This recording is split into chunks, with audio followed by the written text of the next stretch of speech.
Have you ever been mocked by your own sister in front of dozens of people simply because you chose a career over diapers? I thought I would have to endure that humiliation at her baby shower. But karma knocked the moment she laughed the loudest. The door opened to reveal the man holding her family's fate, and his child ran straight into my arms. Listen to this story to learn exactly how high the price of arrogance can be. I am Rita Weatherby.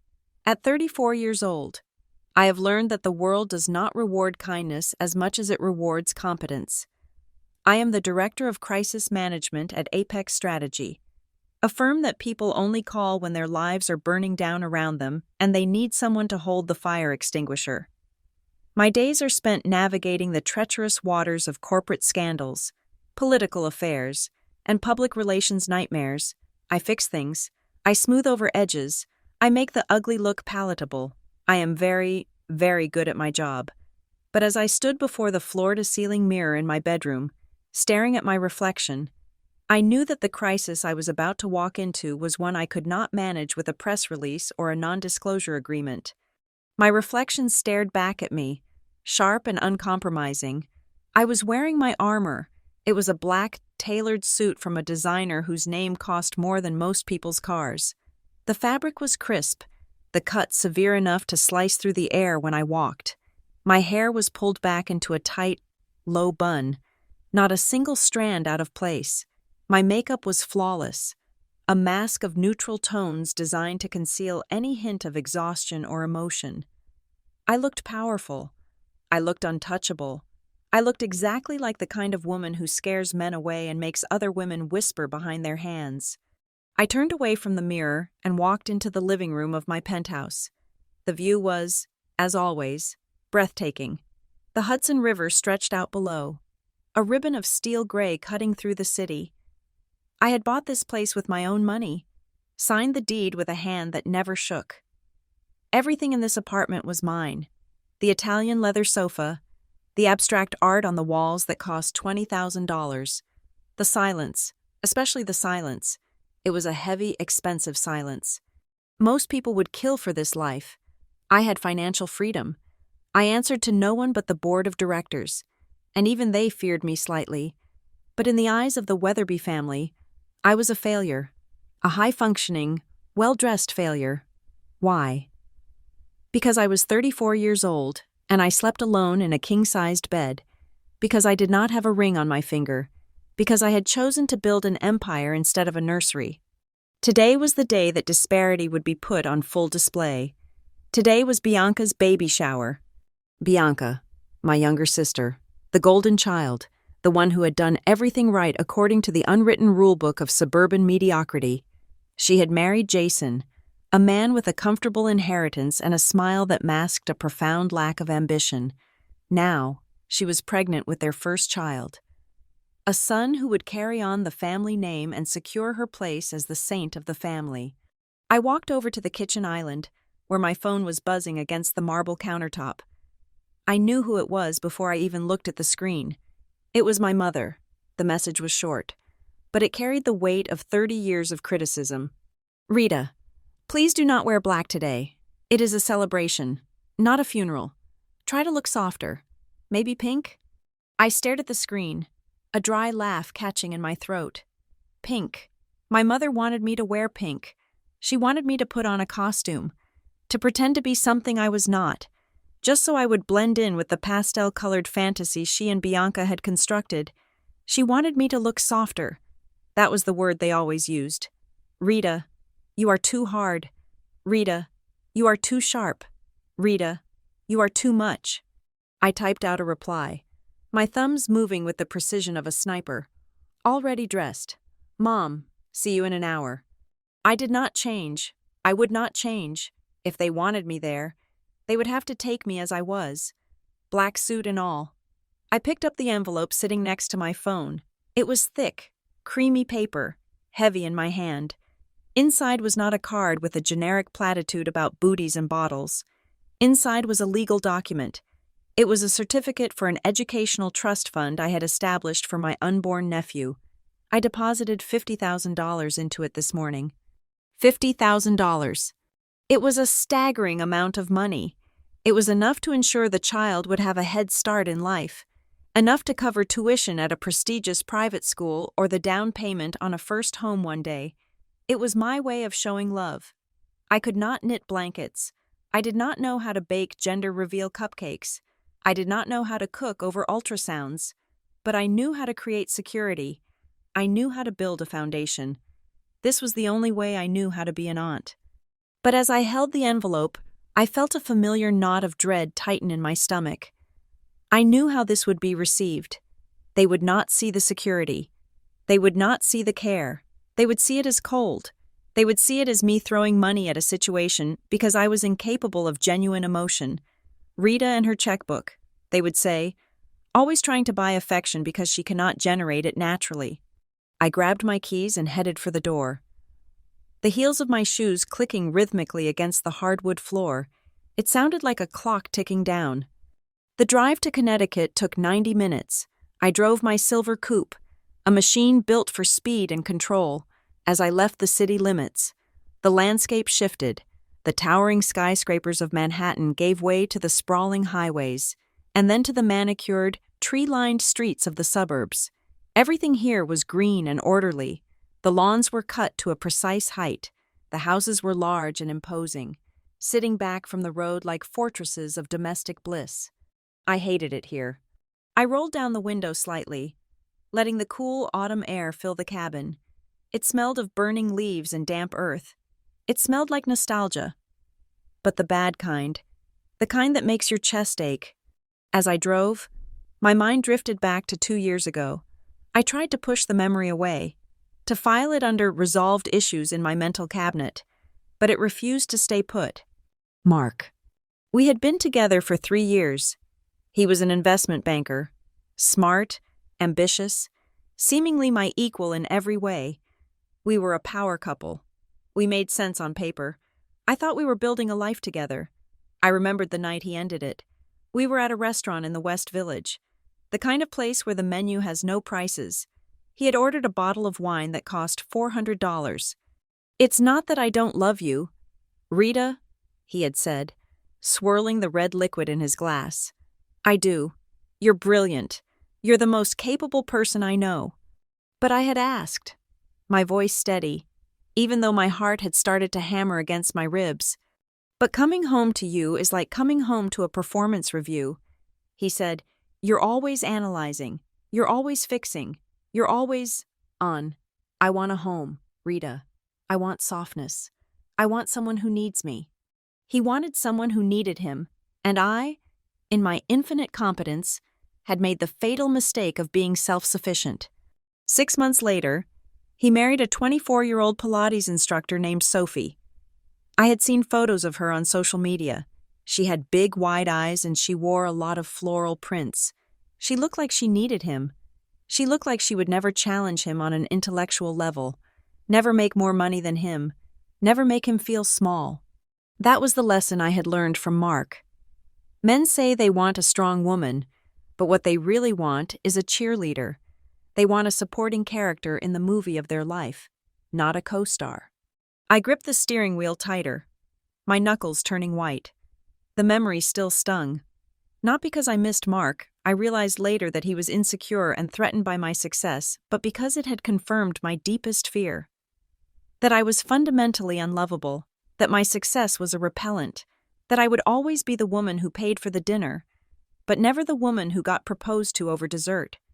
The GPS chirped, announcing that I had arrived. I turned the car onto the long, winding driveway of the estate where the party was being held. It was not Bianca's house. It was the home of her mother-in-law. A sprawling Victorian mansion that looked like a wedding cake made of brick and mortar. Cars were already lined up along the driveway. Luxury SUVs, sensible sedans, family vehicles with baby-on-board stickers in the windows. My silver coupe looked aggressive amongst them, like a shark swimming in a school of goldfish. I parked the car and turned off the engine. The silence rushed back in, but this time, it was not the expensive silence of my penthouse. It was the suffocating silence of anticipation. I could see the guests mingling on the front lawn, a sea of pastel dresses and beige suits, I could hear the faint sound of laughter and clinking glasses. I checked my reflection in the rearview mirror one last time. My lipstick was still perfect. My eyes were still guarded. "You are Rita Weatherby," I told myself. "You handle senators and CEOs. You handle oil spills and data breaches. You can handle a baby shower." But my hands were cold. I took a deep breath, inhaling the scent of my own expensive perfume mixed with the leather of the car seats. I grabbed my purse and the envelope containing the $50,000. I opened the car door and stepped out onto the gravel driveway. The sound of the gravel crunching under my heels sounded loud, like gunshots in a library. As I walked toward the house, I felt a physical weight settling on my shoulders. It was the weight of expectation, the weight of judgment. I was walking into the lion's den. But the lions here did not have claws and fangs. They had passive-aggressive comments and pitying smiles. They had questions about my biological clock and jokes about my career. I straightened my spine. I buttoned my blazer. I lifted my chin. If they want to judge me, let them judge the best version of me. I would not shrink. I would not apologize for who I was. I was Rita Weatherby, and I was worth more than their pity. But as I reached the front steps and saw my mother waving at me, her smile tight and her eyes already scanning my black outfit with disapproval, I felt a crack in my armor, just a hairline fracture, but deep down, I knew that it would not take much for this entire facade to shatter. All it would take was the right word, the right laugh, the right reminder that in this world of mothers and wives, I was nothing more than a spectator. I walked up the stairs, forcing a smile onto my face. "Hello, Mother," I said, my voice steady. "Oh, Rita," she sighed, reaching out to brush a piece of lint off my shoulder that wasn't there. "I see you wore the black suit. Well, at least you're here." She turned and walked into the house, leaving me standing on the threshold. I took one last breath of fresh air before following her in. The air inside smelled of lilies and expensive catering, a cloying sweetness that made me want to gag. The game had begun. The interior of the house was not decorated. It was accosted by a color palette that could only be described as aggressive opulence.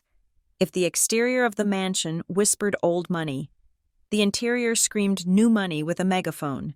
The theme of the baby shower appeared to be royal ascension.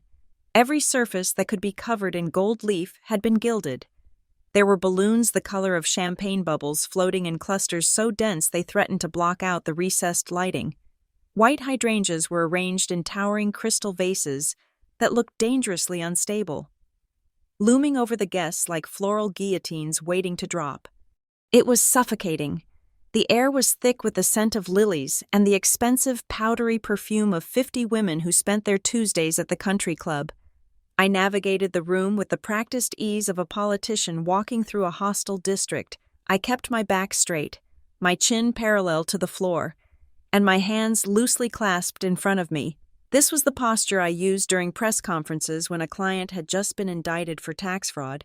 It conveyed openness while creating a subtle physical barrier. I spotted Bianca immediately. It would have been impossible to miss her. She was seated on a literal throne, a high-backed velvet chair rented specifically for this occasion, positioned in the center of the living room. She wore a flowing white gown that pooled around her feet, making her look like a Renaissance painting of a fertility goddess.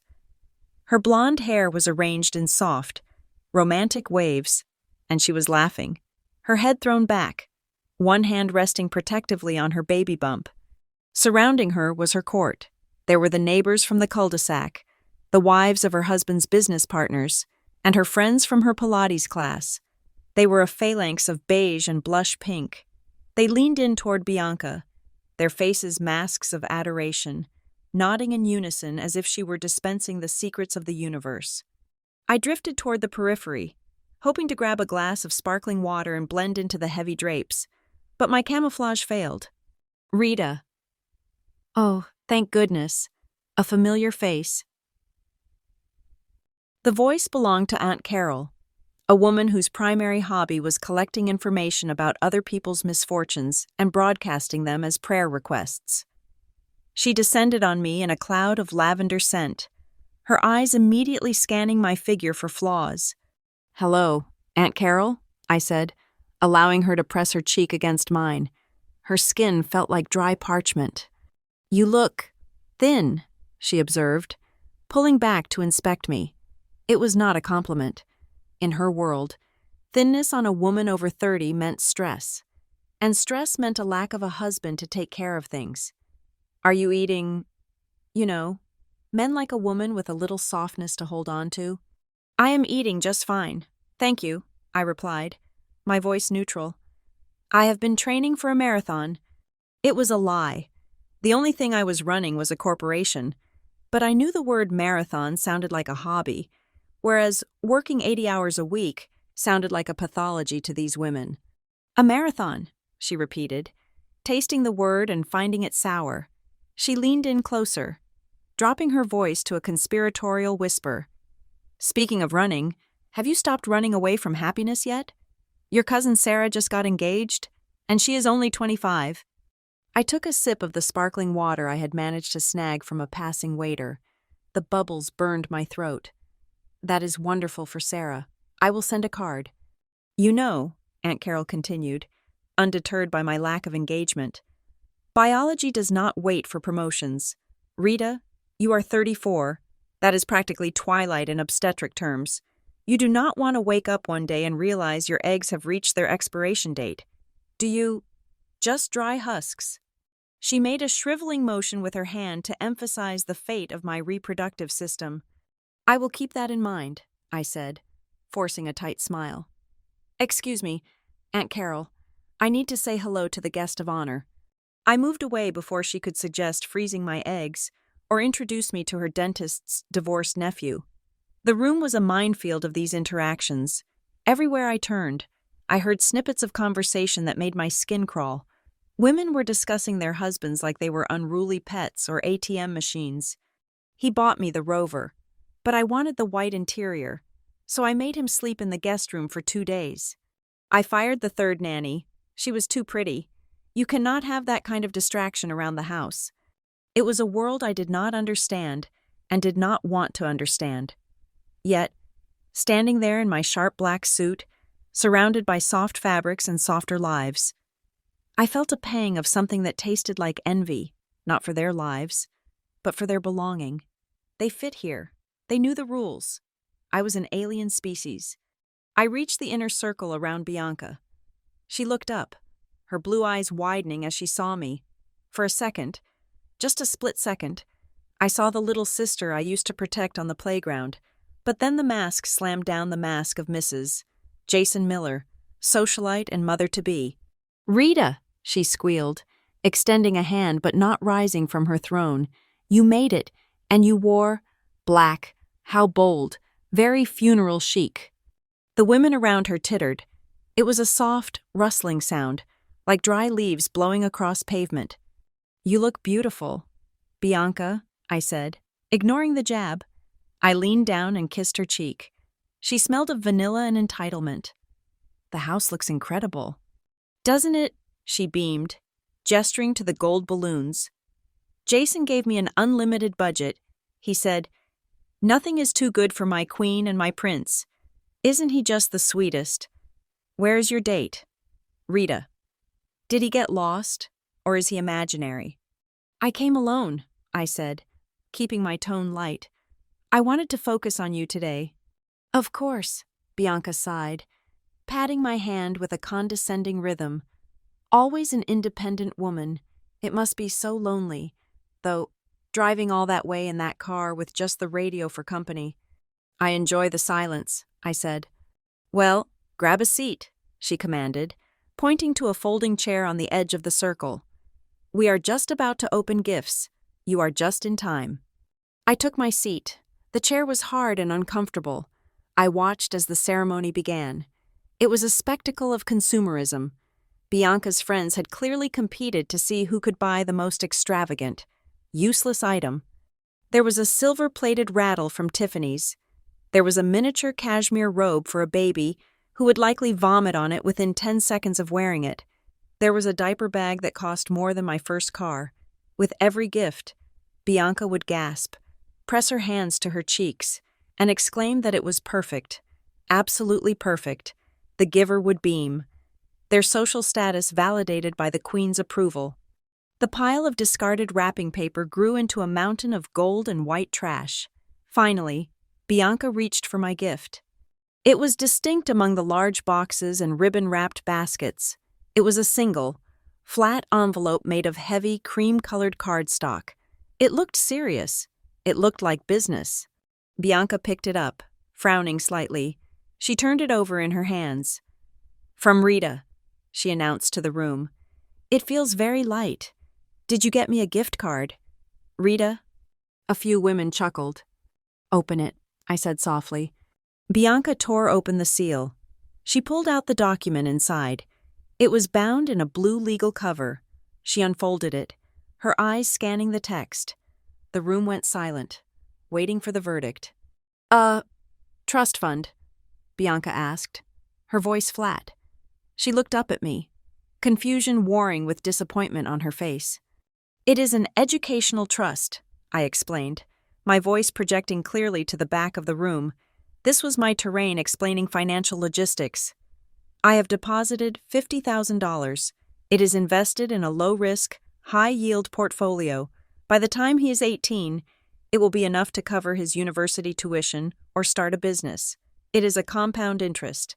Bianca, it is security." I waited, I expected, perhaps foolishly, a moment of appreciation. $50,000 was not a small gesture. It was a significant sacrifice, even for me.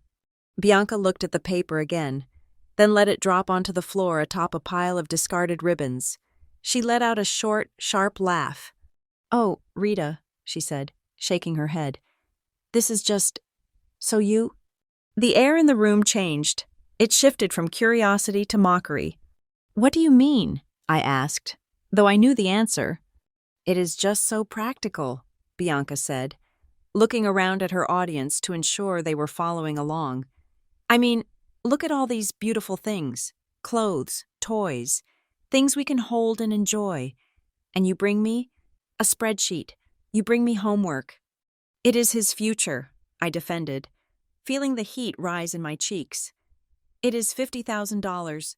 Bianca." "I know the number." "Rita," she snapped, her smile turning brittle. "But that is the point, isn't it? You solve everything with a check.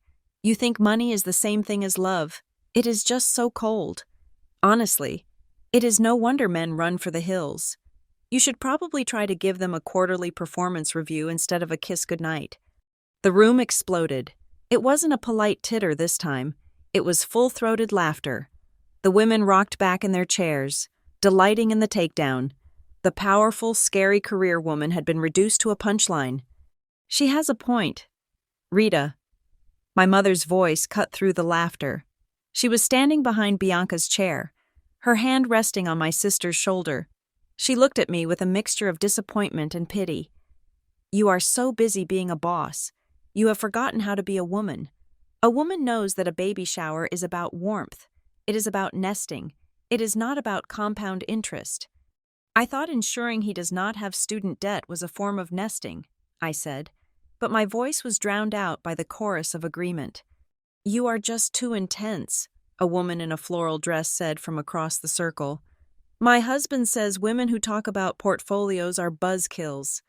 "Exactly," Bianca crowed, delighted that her insult had landed so well. "But thank you, Rita. Really, I will put the paper somewhere safe. Maybe we can use it to buy him a car when he is 16 if the market does not crash." She dismissed me with a wave of her hand and reached for the next box. A massive thing wrapped in silver foil. "Oh, this one is from Mrs. Henderson. It looks heavy." I sat frozen in my folding chair. The laughter had died down, but the vibration of it still hummed in the air. The envelope with the $50,000 certificate lay on the floor. Half hidden under a crumpled piece of wrapping paper, it looked like trash. I felt a sensation I had not felt in years. I felt small. In the boardroom, I was a giant. I could make grown men sweat with a single arched eyebrow. I could negotiate million-dollar settlements without blinking. But here, In this living room decorated like a gilded cage, my currency was worthless. They did not value competence. They did not value security. They valued the performance of happiness, and I had failed to learn the lines. I looked at my mother. She was cooing over a silver baby spoon, ignoring me completely. She had chosen her side long ago. Bianca was the daughter who gave her grandchildren and social clout. I was the daughter who gave her checks to pay for the roof repairs and the vacations, but who was kept in the shadows like a dirty secret. I took a deep breath, trying to slow my heart rate. Do not react. I told myself, do not give them the satisfaction of seeing you bleed. I reached for my glass of sparkling water, but my hand was trembling slightly. I set it back down. I needed to get out. I needed air. I needed to be anywhere but here. Watching my $50,000 gesture of love being treated like a piece of junk mail. Bianca held up a tiny pair of designer sneakers. Look, she screamed. Jordan ones for the baby. Now this is a gift. The room cheered. I stared at the tiny shoes. They were cute. They were useless. And they were loved more than I was. The transition from gift opening to speeches was seamless, orchestrated with the precision of a military coup disguised as a garden party. The waiters, moving like silent ghosts in white coats, circulated with fresh trays of champagne flutes. The sunlight streaming through the bay windows seemed to sharpen, turning the dust motes dancing in the air into tiny, glittering spotlights. Bianca stood up from her velvet throne. Someone handed her a microphone. It was unnecessary in a living room, even one as cavernous as this, but Bianca never missed an opportunity to amplify her voice. She tapped the head of the microphone, the thud echoing through the speakers, silencing the low hum of chatter. Testing, testing, she giggled, a sound that was meant to be charming but grated against my nerves like sandpaper. Can everyone hear me? Good. She smoothed the front of her white gown over the swell of her stomach, a gesture she had performed at least 20 times in the last hour. I just want to say, she began, her voice dropping to a register of practiced sincerity, how incredibly blessed I feel today, looking around this room, seeing all of you who love Jason and me, and who already love this little prince growing inside me. It is overwhelming, truly.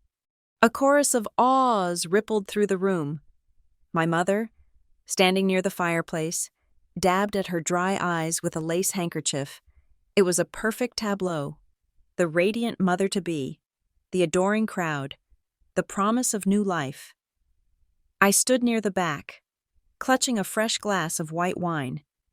Feeling like an intruder in a sanctuary of domestic bliss, I had done my duty. I had brought the gift. I had endured the insults about the wrapping paper. I was just calculating how many more minutes I had to stay to satisfy the social contract before I could escape back to the city. Pregnancy has been such a journey, Bianca continued, her eyes misty. It changes you. It makes you realize what is truly important. It is not about the cars or the trips or the bank accounts. It is about family. It is about legacy. She paused for effect, letting the word legacy hang in the air. Then, her gaze started to sweep across the room. I stiffened. I knew that look. It was the look of a predator locating a wounded animal in the tall grass. Her eyes locked onto mine. And speaking of family, she said, her tone brightening with a manic energy, I have to give a special shout-out to my big sister, Rita. Every head in the room turned. The weight of 50 pairs of eyes hit me like a physical blow. I forced the corners of my mouth up into a smile that felt like it might crack my face. Thank you for coming, Rita, Bianca said, her voice dripping with syrup. I know how hard it must have been for you to drag yourself away from the city, and honestly, I am a little surprised you came. We all know how much you hate children. The room went deadly silent. My smile faltered. I do not hate children, I said, my voice low. But in the silence, it carried. Oh, come on. Sis, Bianca laughed, waving her hand dismissively. You know what I mean. You are allergic to anything that cries, poops, or requires emotional intimacy. You are allergic to family happiness, really. A few people chuckled nervously. It was an aggressive joke, the kind that straddles the line between banter and cruelty. I tightened my grip on the stem of my wine glass. But seriously, Bianca continued, pacing slightly as she warmed to her theme. I admire you, Rita. I really do. You have sacrificed everything for your career. I mean, look at you. You are married to Apex Strategy. You wake up with it. You sleep with it. It is the longest relationship you have ever had. Is it not? The laughter grew louder. I was less nervous now. The guests were settling in. They realized this was not a tribute. It was a roast, and I was the main course. I worry about you, though, Bianca sighed, tilting her head. I really do. Mom and I were just talking about it yesterday.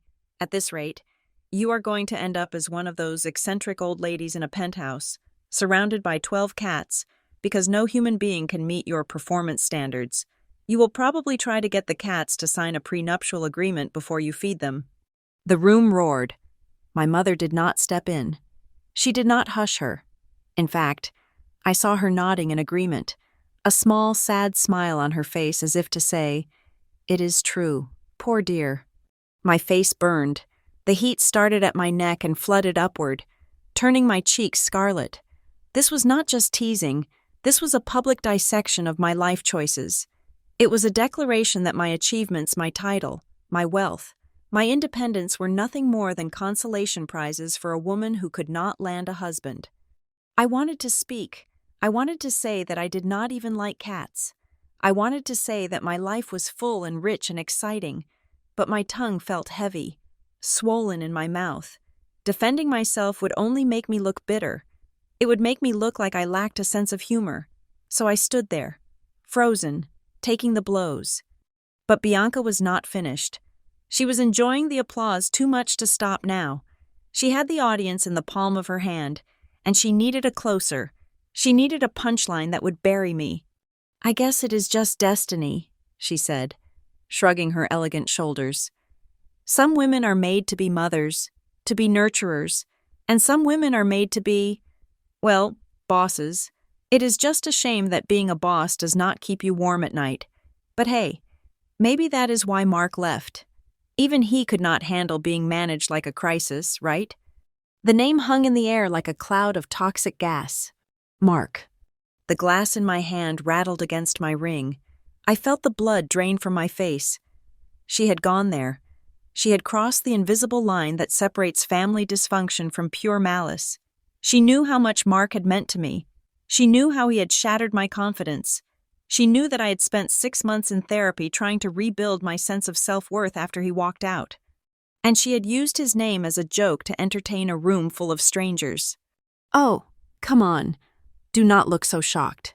Bianca giggled, seeing my expression. It has been 2 years. Rita, even Mark has moved on. He has a kid now. Doesn't he see? Everyone is moving forward except you. I looked around the room, desperate for a lifeline. I looked at my mother. Surely, this was too much. Surely, she would step in now and tell Bianca to stop. But my mother was busy examining her manicure. She refused to meet my eyes. I looked at Aunt Carol. She was whispering something to the woman next to her, likely confirming that Mark had indeed left me for a younger, softer model. I looked at the neighbors, the strangers, the women in pink and beige. There was no outrage on their faces. There was no sympathy. There was only pity cold, distant pity and a distinct glint of malice. They were enjoying this. They liked seeing the woman in the black power suit brought down to her knees. It validated their own choices. It proved that no matter how much money I made, I was still beneath them in the hierarchy of womanhood because I was alone. The room began to spin slightly. The smell of the lilies became overpowering, choking me. The gold balloons seemed to be closing in, shrinking the room, sucking out the oxygen. I could not breathe. If I stayed for one more second, I was going to scream. I was going to throw the wine glass at the wall. I was going to do something that would prove them right that I was unstable, hysterical, broken. I set the wine glass down on a passing tray with a clatter. I did not say a word. I did not excuse myself. I simply turned on my heel and walked. "Rita," Bianca called out, her voice feigning innocence. Oh, do not be such a drama queen. We are just having fun. Where are you going? We have not cut the cake yet. I walked faster. My heels sank slightly into the plush carpet, then clicked sharply as I hit the hardwood of the hallway. I kept my eyes fixed on the French doors at the back of the house that led to the garden. Let her go, I heard my mother say, her voice carrying clearly through the open archway. She always ruins the mood. She just cannot stand not being the center of attention. Laughter followed me down the hall. It chased me like a pack of hyenas. It nipped at my heels. It echoed in my ears, distorting into a grotesque sound that sounded less like human joy and more like the screeching of metal on metal. I pushed open the French doors and stepped out into the cool autumn air. I did not stop at the patio. I did not stop at the pool. I marched across the perfectly manicured lawn, my breath coming in short, jagged gasps. I needed to hide. I needed to be somewhere where their eyes could not reach me, where their laughter could not touch me. I saw the old greenhouse at the edge of the property.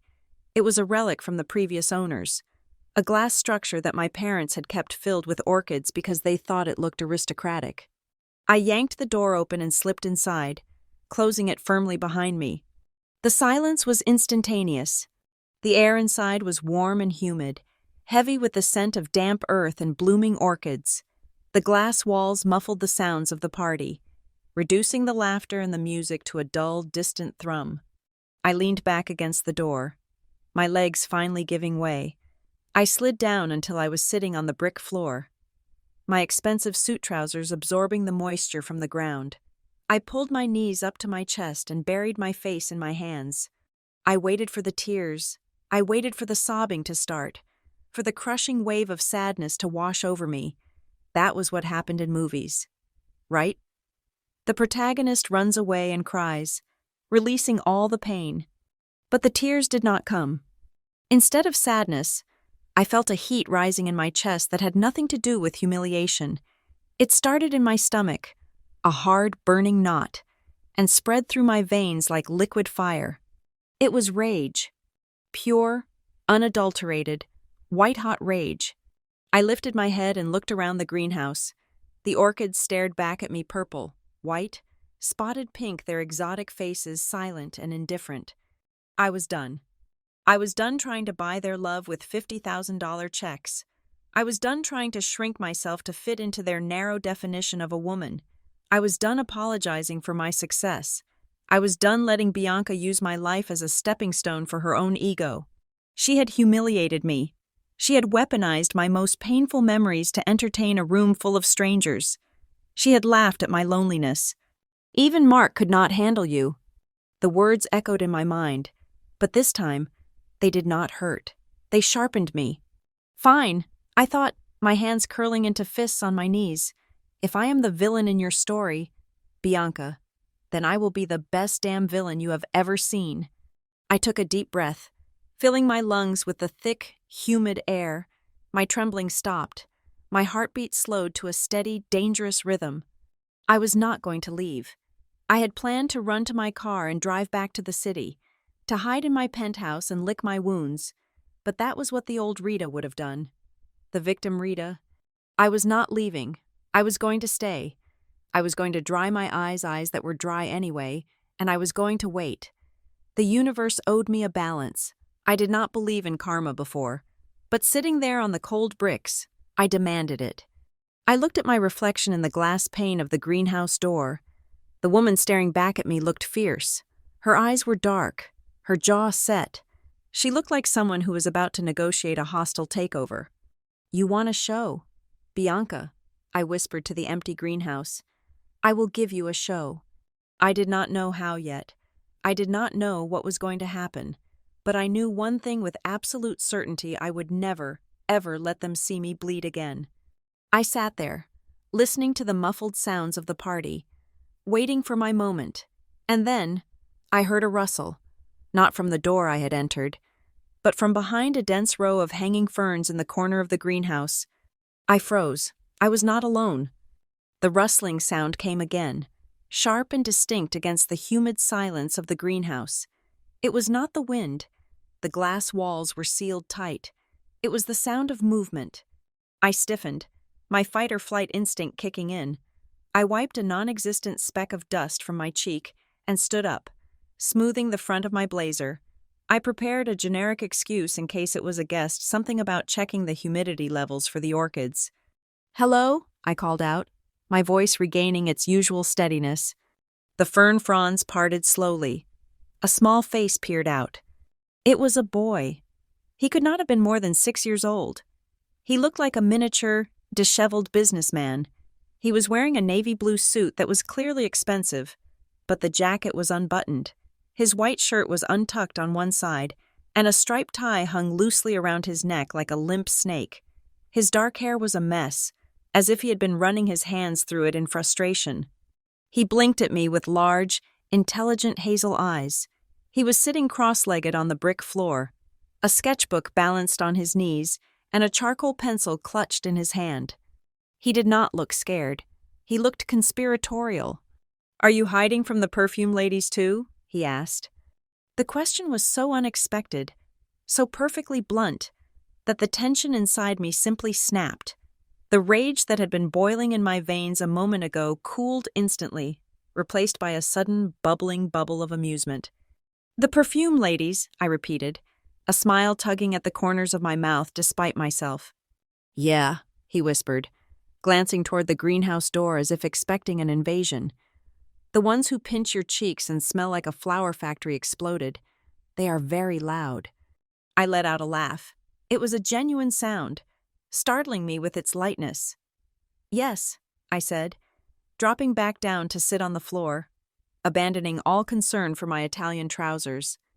"I am definitely hiding from the perfume ladies. They are terrifying." The boy nodded solemnly. "I know. One of them tried to kiss me and she left lipstick on my forehead. It took me 10 minutes to scrub it off in the bathroom." He gestured to his forehead, which was indeed a little red. "I am Rita," I said, extending my hand as I would in a board meeting, but softer. He looked at my hand, then shifted his charcoal pencil to his left hand and shook mine with surprising firmness. "I am Leo. Nice to meet you. Leo, what are you doing back here among the ferns?" "Drawing," he said, turning his sketchbook around to show me. The drawing was chaotic but expressive. It showed a creature with large, jagged wings and sharp teeth, sitting on top of what looked like a crumbling tower. The lines were heavy and dark. "It is a dragon," Leo explained before I could ask. "A lonely dragon." "Why is he lonely?" I asked, leaning in closer. "He looks very powerful." Leo looked down at his drawing, tracing the outline of the dragon's wing with his finger. "He is powerful. He can breathe fire and fly higher than anyone. But he lives on the highest mountain where the air is too thin for anyone else to visit. So he has all the gold, but no one to talk to." The words hit me with the force of a physical blow. All the gold, but no one to talk to. It was an unnerving echo of my own life, spoken with the accidental wisdom that only children possess. "That is a very sad story, Leo," I said softly. "It is okay." He shrugged. "He likes the quiet, sometimes." He looked up at me again. "Do you like the quiet?" "I do," I admitted. "Sometimes the noise is out there. It gets to be too much. It feels like everyone is shouting, but no one is saying anything true." Leo nodded vigorously. "Exactly. My dad calls it social noise. He says we have to do it because it is polite, but I think it is just boring." "Your dad is a wise man," I said. "Where is he? Did he escape the perfume ladies too?" "Sort of," Leo sighed, rolling his eyes. "He is stuck at the front gate. His phone rang. It was work. He always has to answer work. He told me to go get a cookie and stay out of trouble. But the cookies were next to the loud lady in the white dress who kept touching her stomach. So I came here instead." "The loud lady in the white dress is my sister," I said dryly. Leo's eyes widened. "Oh, sorry. Is she nice?" I hesitated. "She can be, but today she is just loud." Leo seemed to accept this assessment without judgment. He went back to shading the dragon's scales. I watched him work, feeling a strange sense of peace settling over me. The humidity of the greenhouse felt like a warm blanket now, shielding us from the cold ridicule waiting outside. I noticed his collar was twisted, caught awkwardly under the strap of his suspenders. It was triggering my instinct for order, but not in the controlling way my mother accused me of. I just wanted him to be comfortable. "Leo," I said gently, "may I fix your collar? It looks like it is choking you a little." He stopped drawing and looked up, tilting his chin. "Okay." I reached out. My hands, usually so swift and efficient with paperwork and keyboards, moved slowly.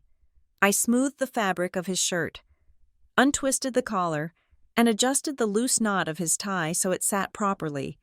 Though I left it comfortably loose, I brushed a stray lock of dark hair off his forehead. "There," I said.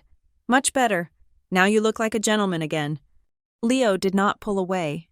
He stayed still, his hazel eyes locking onto mine with an intensity that made me hold my breath.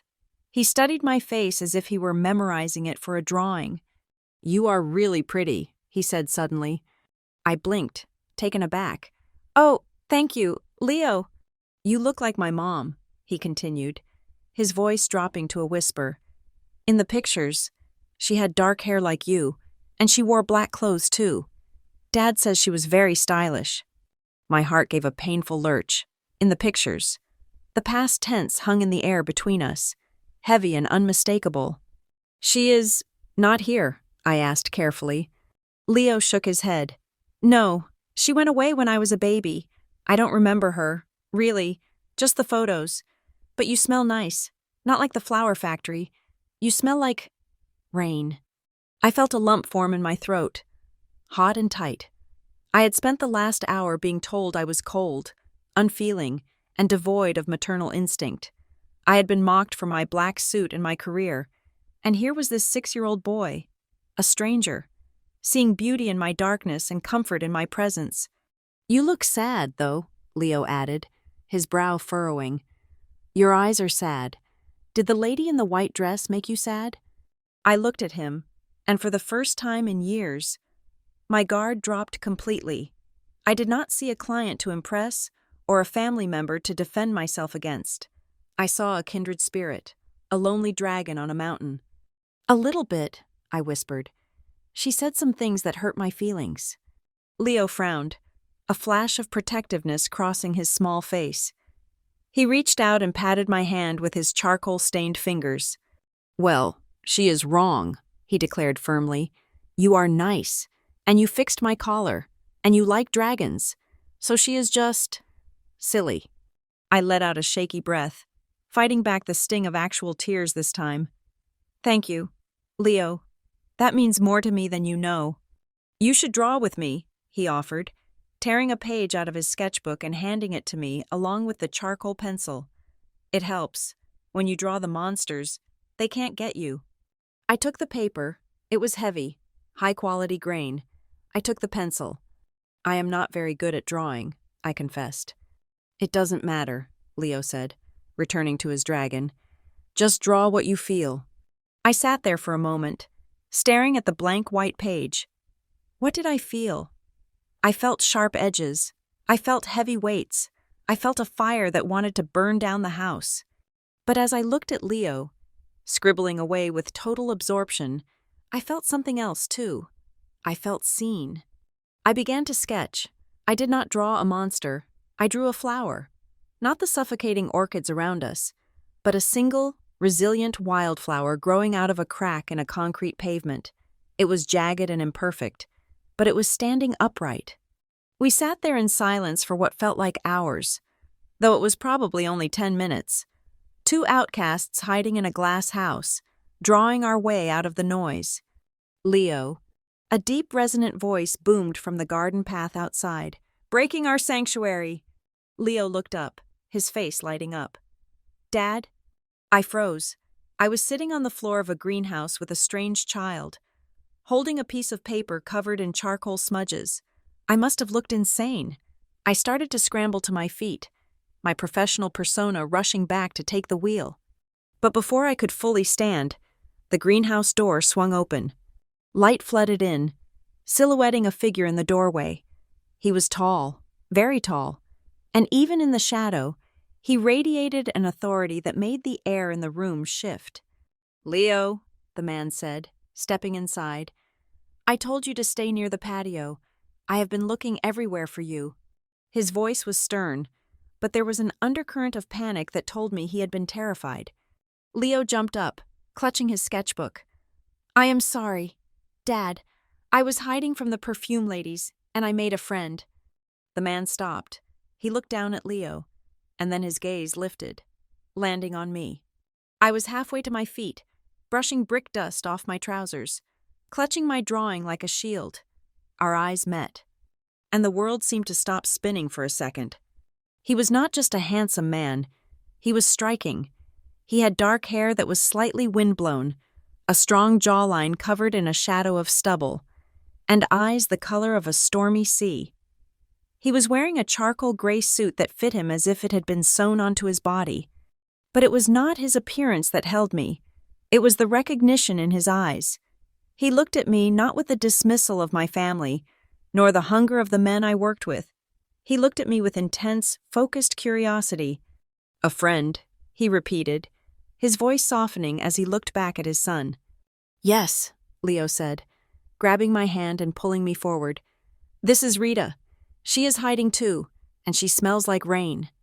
I stood there, Rita Weatherby, the crisis manager, the ice queen, holding the hand of a 6-year-old boy, facing a stranger who looked like he could wreck my carefully constructed life with a single smile. "Hello," I managed to say, my voice surprisingly steady. "I hope we did not worry you. We were just discussing dragons." The man's lips quivered into a slow, devastating smile. "Dragons," he echoed. "Well, that explains the charcoal on your cheek."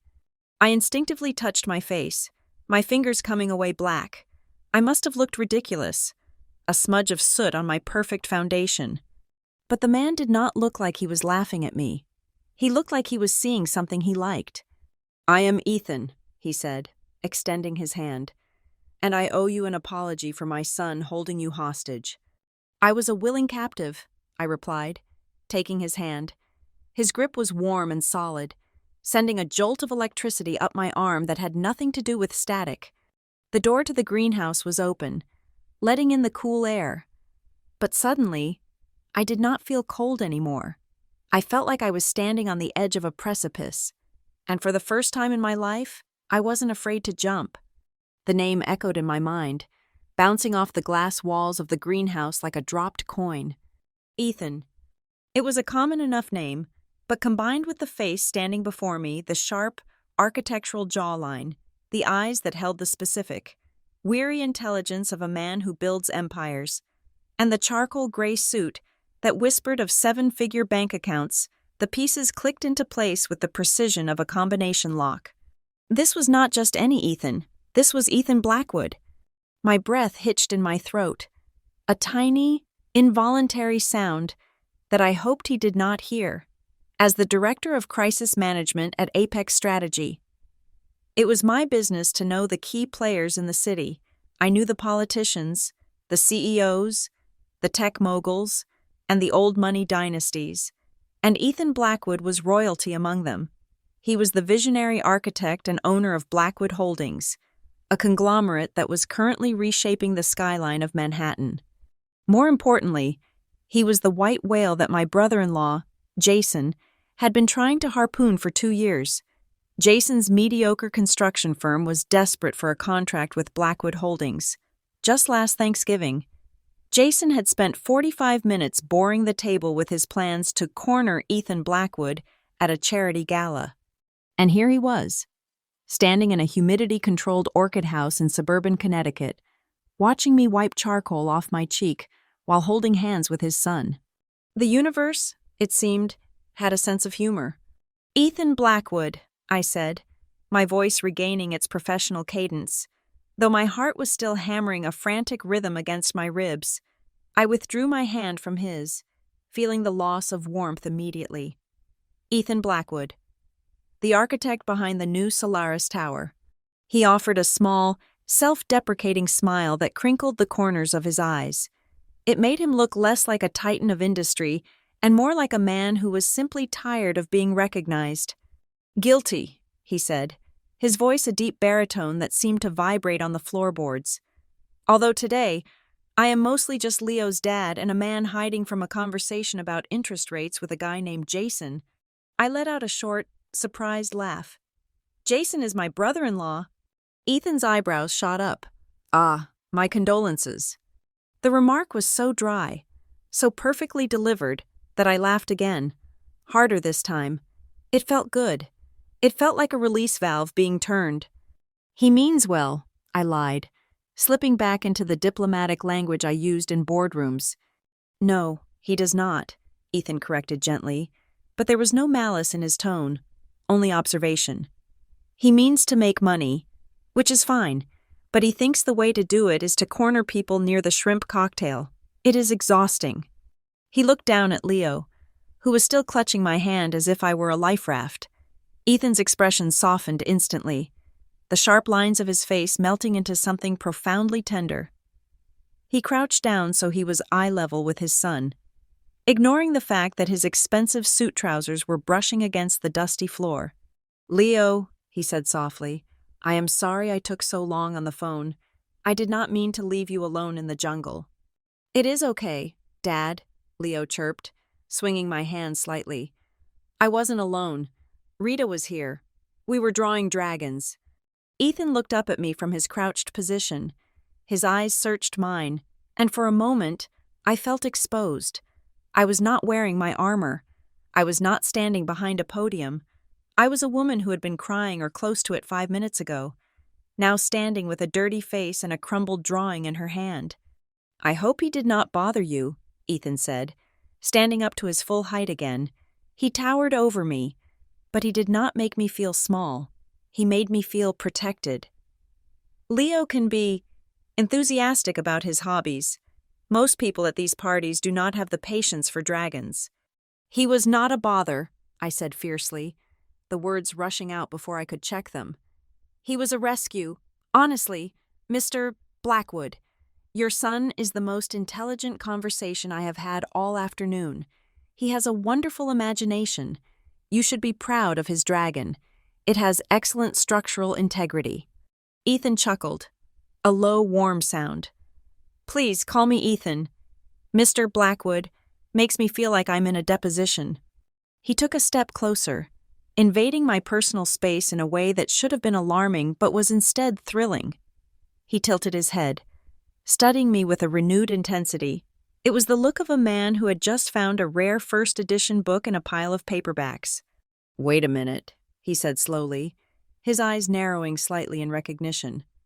"Rita, Weatherby, Apex Strategy." I stiffened, my shoulders automatically going back.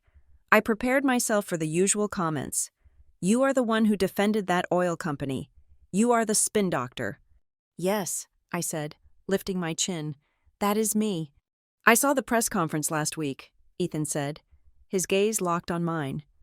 "The one regarding Senator Mitchell's data breach scandal. You were standing next to him." "I was," I confirmed, bracing myself. "You were incredible," he said. The words were simple, but the weight behind them knocked the wind out of me. I blinked, stunned. "Excuse me." "The senator was falling apart," Ethan continued, his hands sliding into his pockets. "He was sweating. He was stammering. The press was ready to tear him to shreds. And then you stepped in. You did not raise your voice. You did not get defensive. You just took control.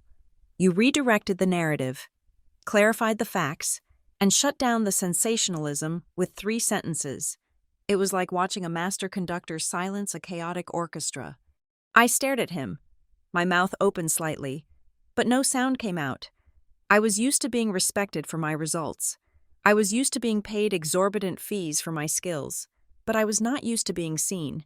I was not used to someone understanding the art of what I did. Most people thought I just lied for a living. Ethan saw the strategy. He saw the composure. Thank you," I stammered, feeling a flush rise to my cheeks that had nothing to do with humiliation this time. It was a difficult situation. The key is to never let them see you bleed. "Exactly," Ethan said softly, And that is rare. Most people panic. You thrive in the fire. He looked at the charcoal smudge on my cheek again, and this time, he reached out. His fingers brushed against my skin, light as a feather, wiping away the black dust. The contact sent a shockwave through my entire body, rooting me to the spot. But even fireproof people need a break sometimes, he murmured, which explains why you are hiding in a greenhouse. I am not hiding, I lied weakly. I am taking a botanical survey. Right, Ethan grinned. And I'm just inspecting the structural glazing of this glass house. Leo tugged at his father's jacket. Dad, stop being boring. Rita's my friend. She doesn't like the perfume ladies either. She said she was hiding from them because they are loud. Ethan laughed out loud, throwing his head back. It was a beautiful, uninhibited sound that made the orchids seem to vibrate. She is right, Leo, he said, looking back at me with sparkling eyes. They are very loud, and their perfume is a safety hazard.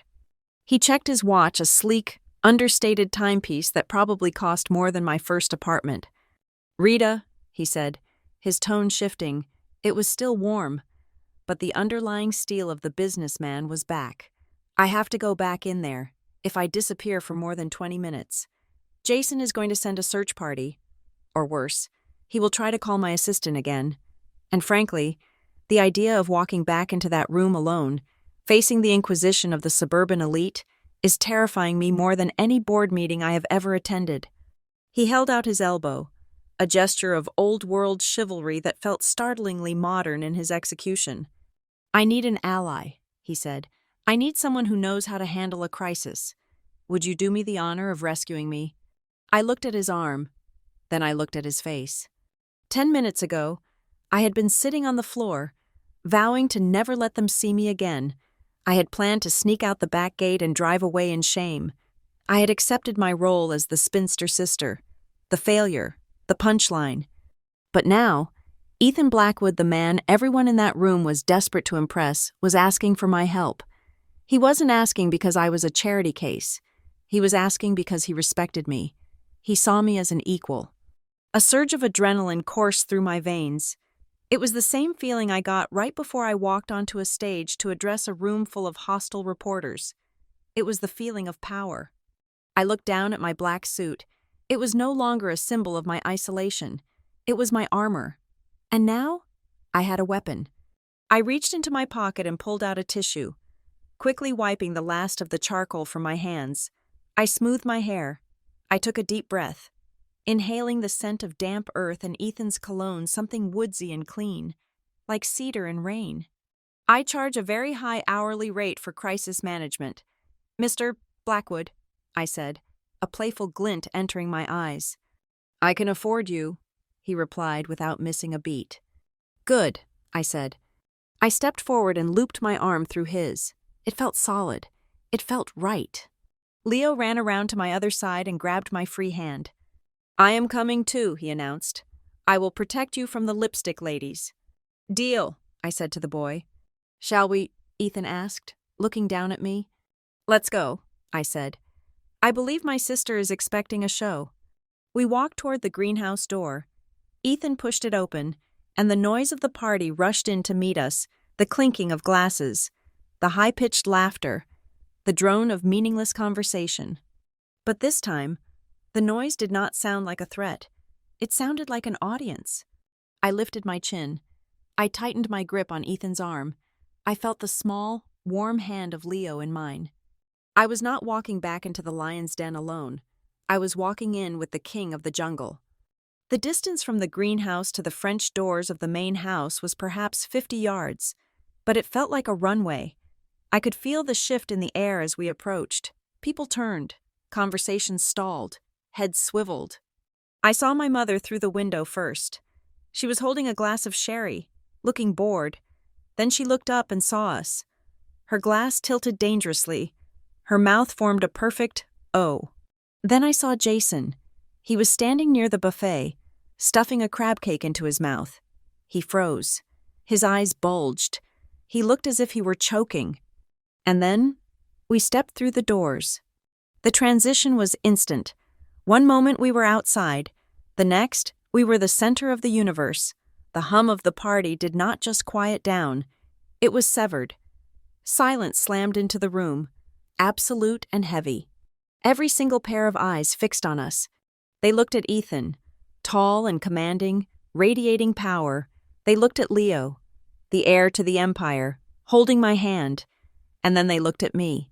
Me, Rita Weatherby, the woman they had laughed at 15 minutes ago, the woman they had pitied, the woman who was supposed to be crying in her car or hiding in the bathroom. I was not crying. I was not hiding. I was standing at the right hand of God, and I was smiling. "After you," Ethan whispered, his voice low and intimate, meant only for me. We stepped onto the plush carpet. The crowd parted like the Red Sea. I saw Bianca on her throne. Her smile was frozen, a rictus of confusion and dawning horror. She looked at Ethan, then at me, then back at Ethan. Her brain was trying to compute an equation that had no solution in her world view. How her eyes screamed. How is failure standing with the prize? I met her gaze. I did not glare. I did not sneer. I simply gave her a small, polite nod, the kind of nod a queen gives to a peasant who has forgotten their place. "Ready," Ethan murmured.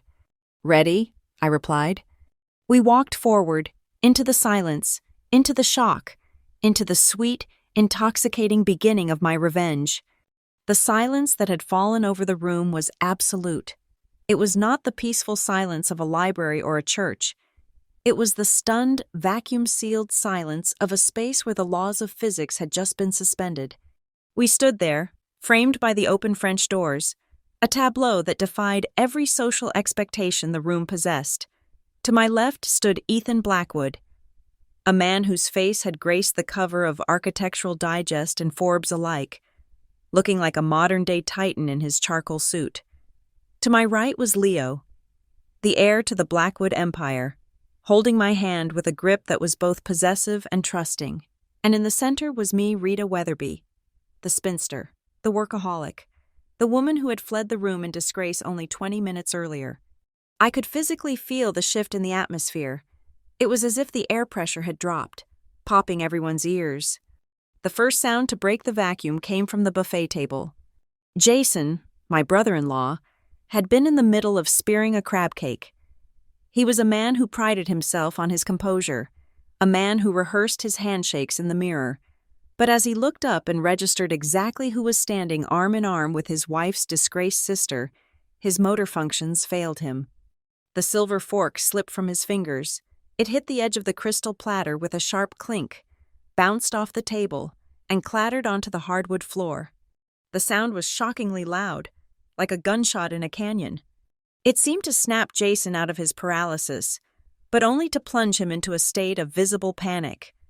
His face went from a flush of indulgence to a ghostly white. His mouth opened and closed like a fish on dry land. I could practically hear the gears in his head grinding against each other. He was looking at Ethan Blackwood, the man he had been trying to get a meeting with for 2 years. The man whose secretary had blocked his number. The man he called his white whale, standing in his mother-in-law's living room. And he was standing with me. Bianca, however, reacted differently. My sister has always possessed a survival instinct that borders on the predatory. Where Jason saw shock, Bianca saw opportunity. She did not care why Ethan Blackwood was there. She only cared that he was there. Her brain, wired for social climbing, instantly recalibrated. The mockery she had directed at me moments ago evaporated, replaced by a desperate, clawing need to claim the spotlight. She sprang from her velvet throne with a speed that belied her pregnancy. She smoothed her white gown, fixed a dazzling, practiced smile on her face, and rushed toward us. As she reached us, she did something that perfectly encapsulated our entire relationship. She did not look at me. She did not acknowledge that I was the one standing next to him. Instead, she physically shouldered me aside. She planted her hand on my upper arm and pushed hard, trying to dislodge me from Ethan's side so she could occupy the space directly in front of him. "Oh, Mr. Blackwood," she squealed, her voice pitching up an octave into a register of artificial delight. "Oh my goodness, I had no idea you were coming. What an incredible surprise! She extended both hands, as if she intended to grasp his, ignoring the fact that his hands were currently occupied, one in his pocket, the other hanging by his side, dangerously close to mine. "I am Bianca," she gushed, breathless. "Jason's wife. Well, Jason has told me so much about you. It is such an honor, truly an honor, to have you at my baby shower. I have a VIP seat right next to me. I can have the caterers bring you some champagne immediately." She was vibrating with energy, her eyes devouring him. She had completely erased me from the picture.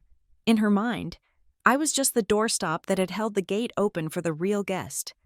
I stumbled slightly from her shove, my heel catching on the edge of the rug. But before I could regain my balance, I felt a hand on my back.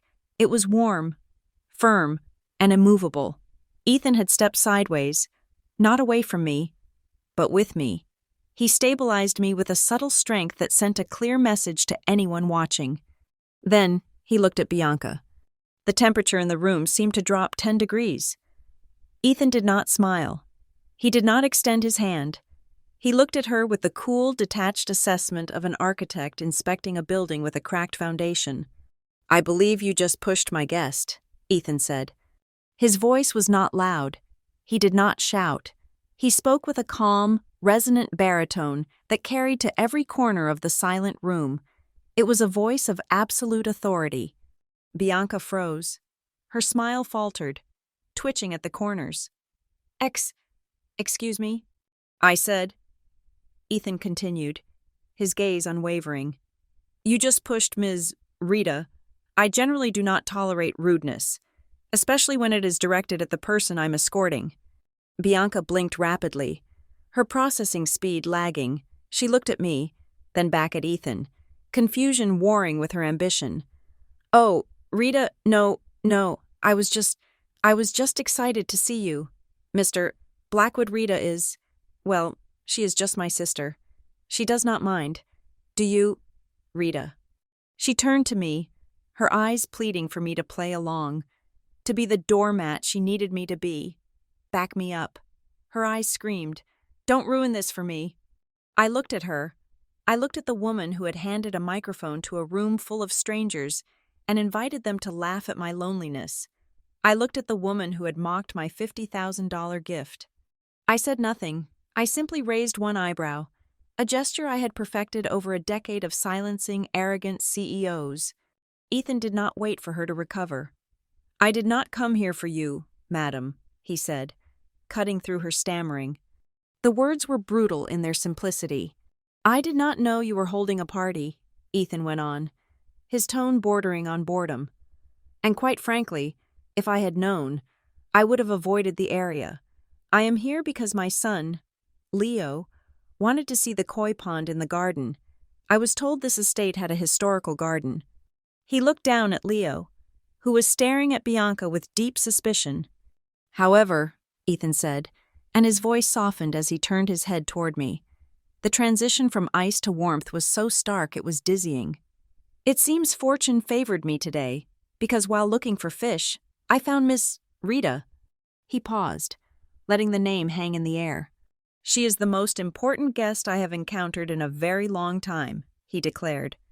The statement hit the room like a physical wave.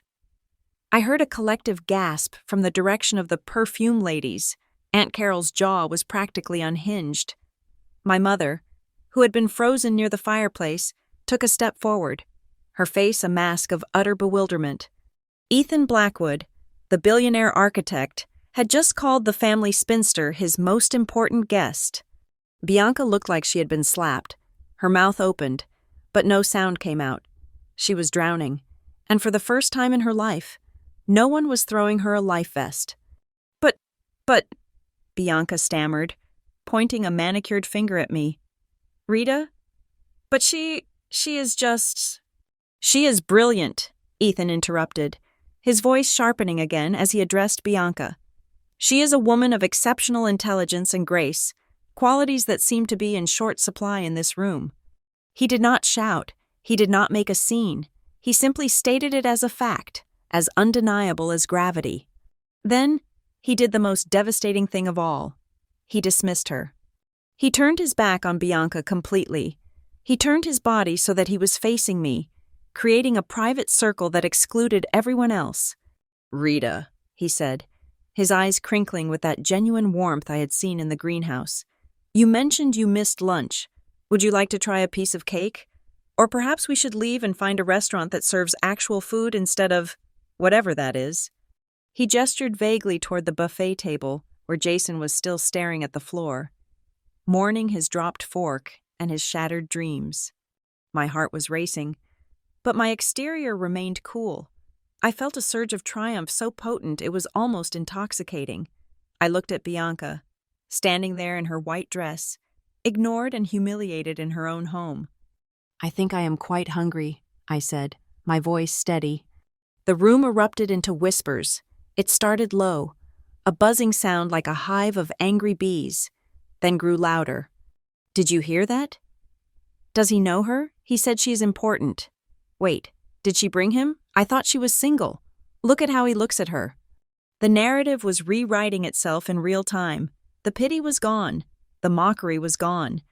In its place was fear, envy, and a desperate curiosity. The women who had laughed at my black funeral suit were now looking at it as the height of sophisticated fashion. The women who had sneered at my career were now wondering if I could introduce them to the most eligible widower in New York. But the final nail in the coffin of Bianca's ego came from the smallest person in the room. Leo, who had been quietly observing the scene with his sharp hazel eyes, suddenly tugged on my hand. He pointed a small finger directly at the center of the room. "Dad," Leo said, his voice ringing out clear and bright in the hushed room. "Look at that cake." He was pointing at the massive, 5-tiered cake that Bianca had commissioned. It was a monstrosity of fondant and gold leaf, designed to look like a castle. But the heat of the room had caused it to sag slightly, making it look lopsided and garish. "What about it, Leo?" Ethan asked, playing along. "It looks fake," Leo announced, his brutal honesty cutting through the pretension. "It looks like plastic. It looks just like that lady's dress." He pointed his finger directly at Bianca. The silence broke. Someone near the back of the room snorted. Then someone else giggled. It was a suppressed sound, a hand-over-the-mouth sound, but it was unmistakable. Bianca's dress, a custom-made gown that she had bragged cost $4,000, did look stiff. It was covered in so much lace and stiff tulle that she looked less like a mother and more like a wedding cake topper, and the child had just pointed out the resemblance. Bianca turned a shade of red that clashed violently with the white dress. She looked around, expecting outrage. She expected her friends to defend her. She expected my mother to scold the child. But no one moved.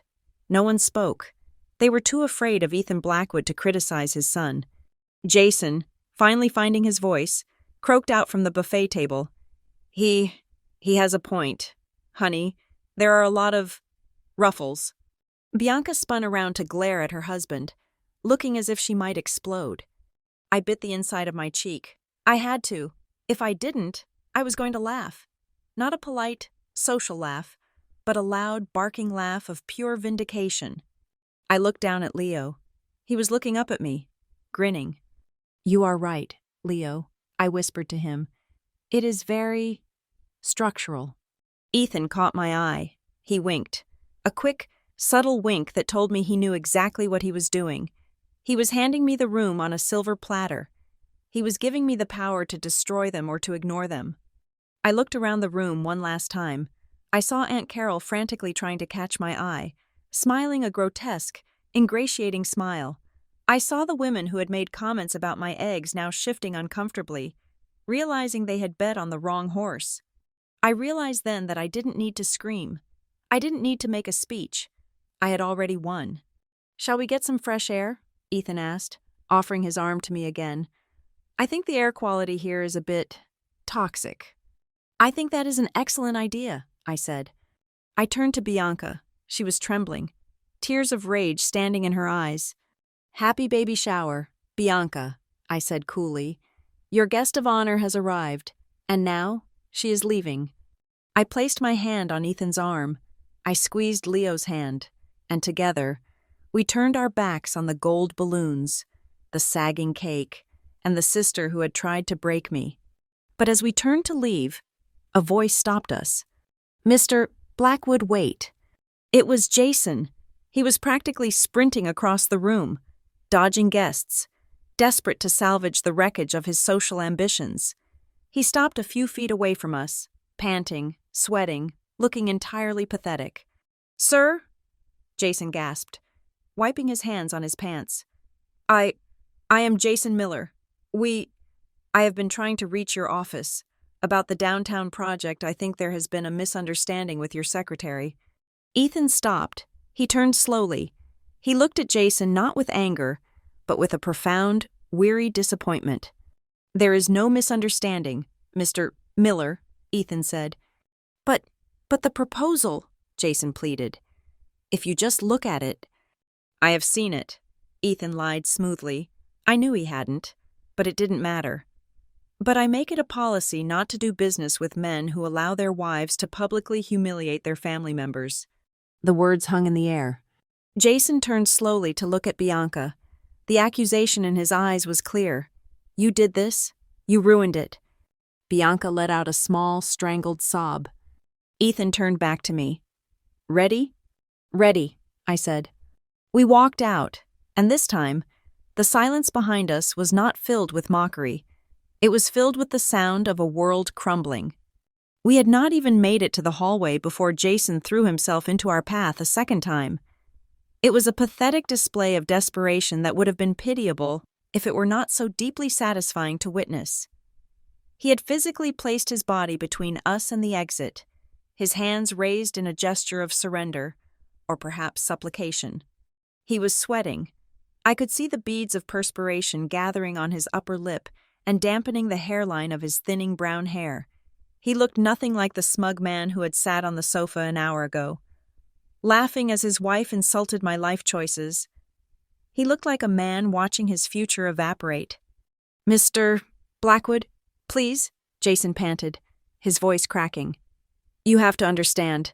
My wife, Bianca, she has a very specific sense of humor. It is just sisterly banter. We love Rita. We are very proud of her." He turned to me, his eyes wide and pleading. "Right, Rita. You know Bianca is just joking.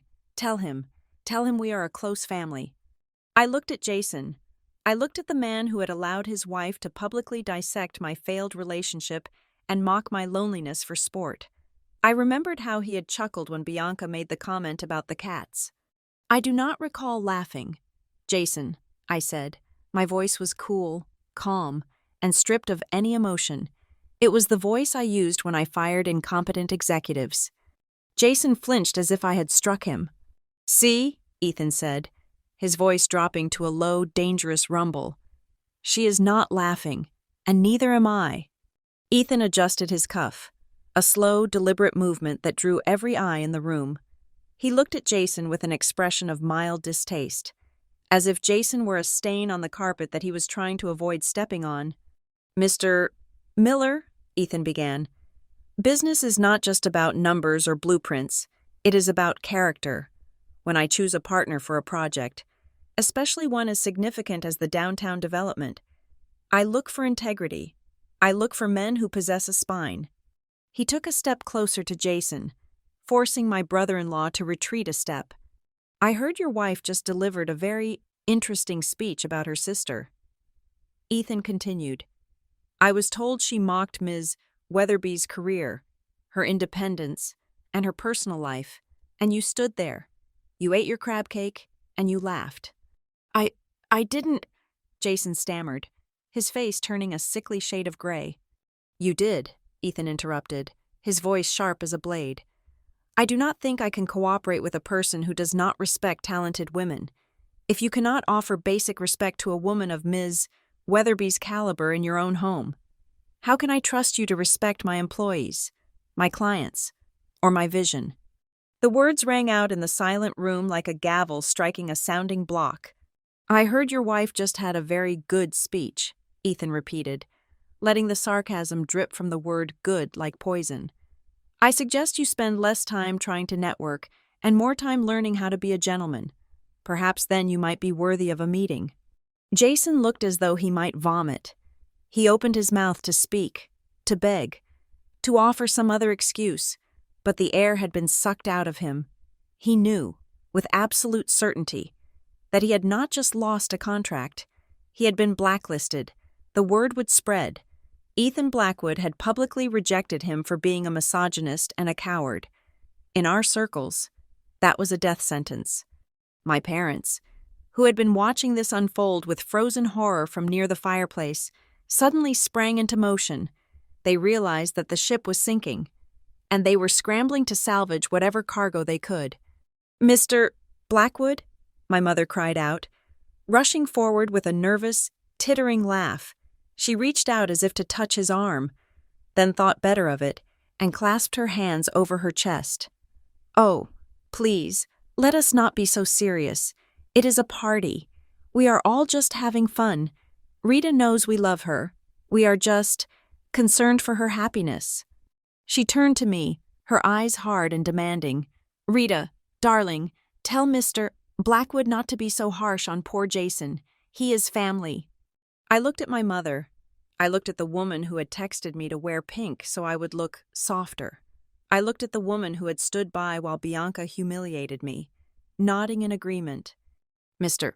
Blackwood is capable of forming his own opinions, Mother," I said. "And frankly, I think his assessment is accurate." My mother gasped, her hand flying to her mouth. My father, standing behind her, looked at me with a mixture of shock and anger.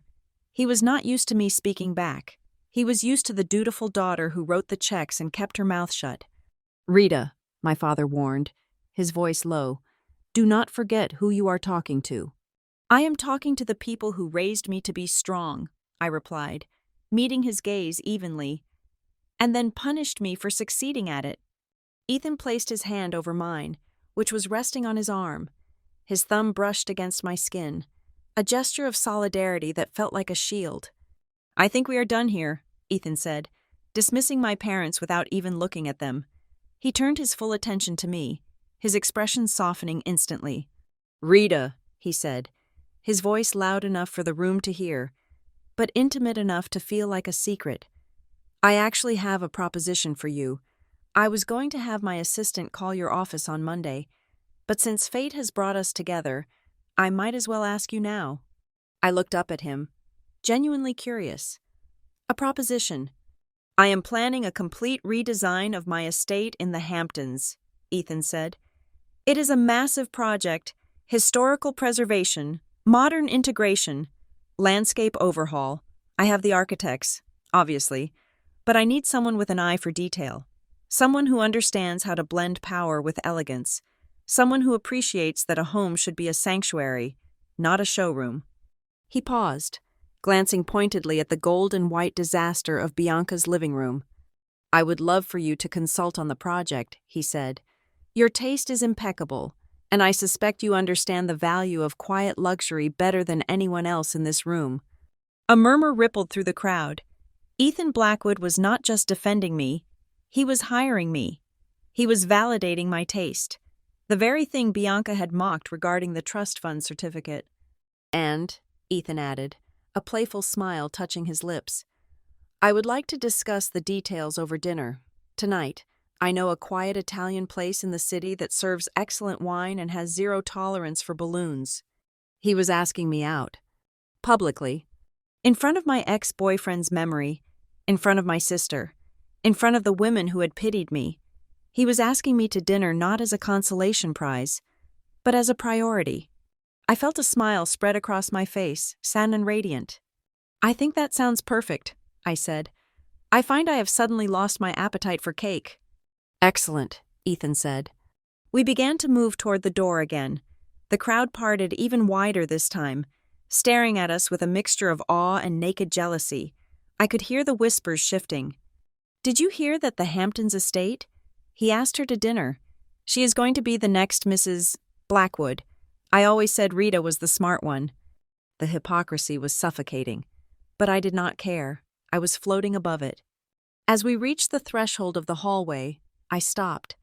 I realized there was one last loose end to tie up, one last dragon to slay. I gently disengaged my arm from Ethan's and turned back. Bianca was standing in the middle of the room, clutching her stomach. Her face was red and blotchy. She looked like a child whose birthday party had been canceled. She was staring at me with hatred, but beneath the hatred was fear. She knew that the power dynamic had shifted irrevocably. I walked back 2 steps, just close enough to be heard by her, but far enough to maintain my distance.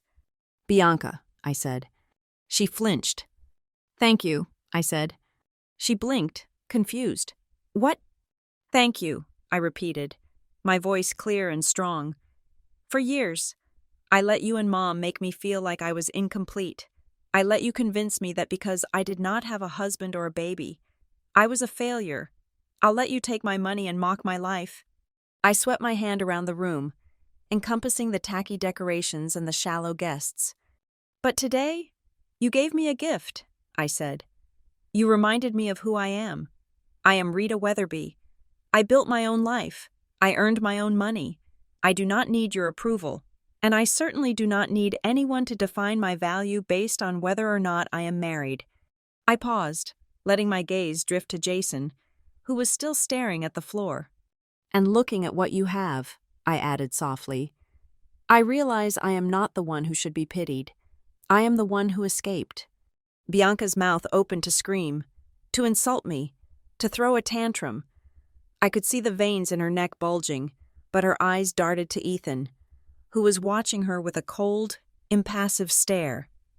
She knew that if she said one more word, if she insulted me one more time, Ethan would ensure that Jason never worked in this state again. She swallowed her rage. She clamped her mouth shut. She stood there, impotent and furious, defeated by her own greed. I smiled. It was a cold, sharp smile. "Goodbye, Bianca," I said. "Do not worry about the trust fund. I will cancel the check in the morning.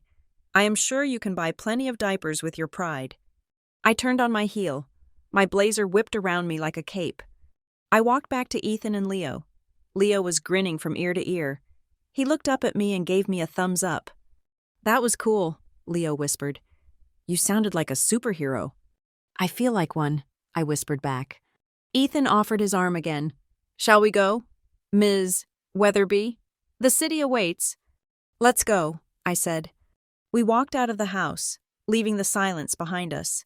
We stepped out onto the gravel driveway where the valet was already waiting with Ethan's car, a sleek black sedan that looked like a spaceship compared to the minivans parked around it. My silver coupe was parked nearby, but Ethan shook his head. "Leave it," he said. "I will have my driver pick it up and bring it to your apartment tomorrow. Come with us. Leo wants to show you the settings on his heated seat." "It has a massage button," Leo shouted, hopping into the back seat. I looked at my car, the symbol of my solitary independence. Then I looked at the open door of Ethan's car, the warm interior light spilling out. The man waiting for me with a look of genuine admiration. I made a choice. "Okay," I said. I slid into the passenger seat. Ethan closed the door for me, the sound a solid, reassuring thud that shut out the rest of the world. As he walked around to the driver's side, I looked out the window. I saw the front curtain of the living room window twitch. Bianca was watching. I knew she was there, peering out into the twilight, watching her sister drive away in a car that cost more than her house, with a man she could only dream of meeting. I did not wave. I did not look back. The engine purred to life. Ethan put the car in gear, and we rolled down the long driveway, past the manicured lawns and the pretension, heading toward the highway. "So," Ethan said, glancing over at me as we merged onto the main road, "Italian food. Do you like truffle pasta?" "I love truffle pasta," I said, leaning back into the leather seat. "Good," Ethan said, "because I intend to order about 3 plates of it. Dealing with your brother-in-law burned a lot of calories." I laughed. For the first time in years, I laughed without worrying if it was too loud or too sharp. "Thank you, Ethan," I said softly, "for what you did back there. You did not have to." He reached across the center console and took my hand.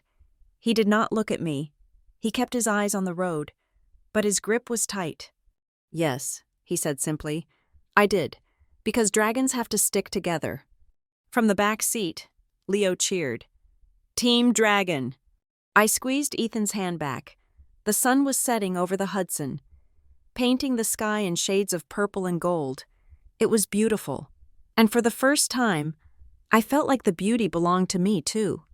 The transition from being a solitary crisis manager to becoming a permanent fixture in two other lives did not happen with an explosion, but with the steady, quiet accumulation of moments. It began, officially, with the Hamptons Estate project. Ethan had been serious about hiring me as a consultant.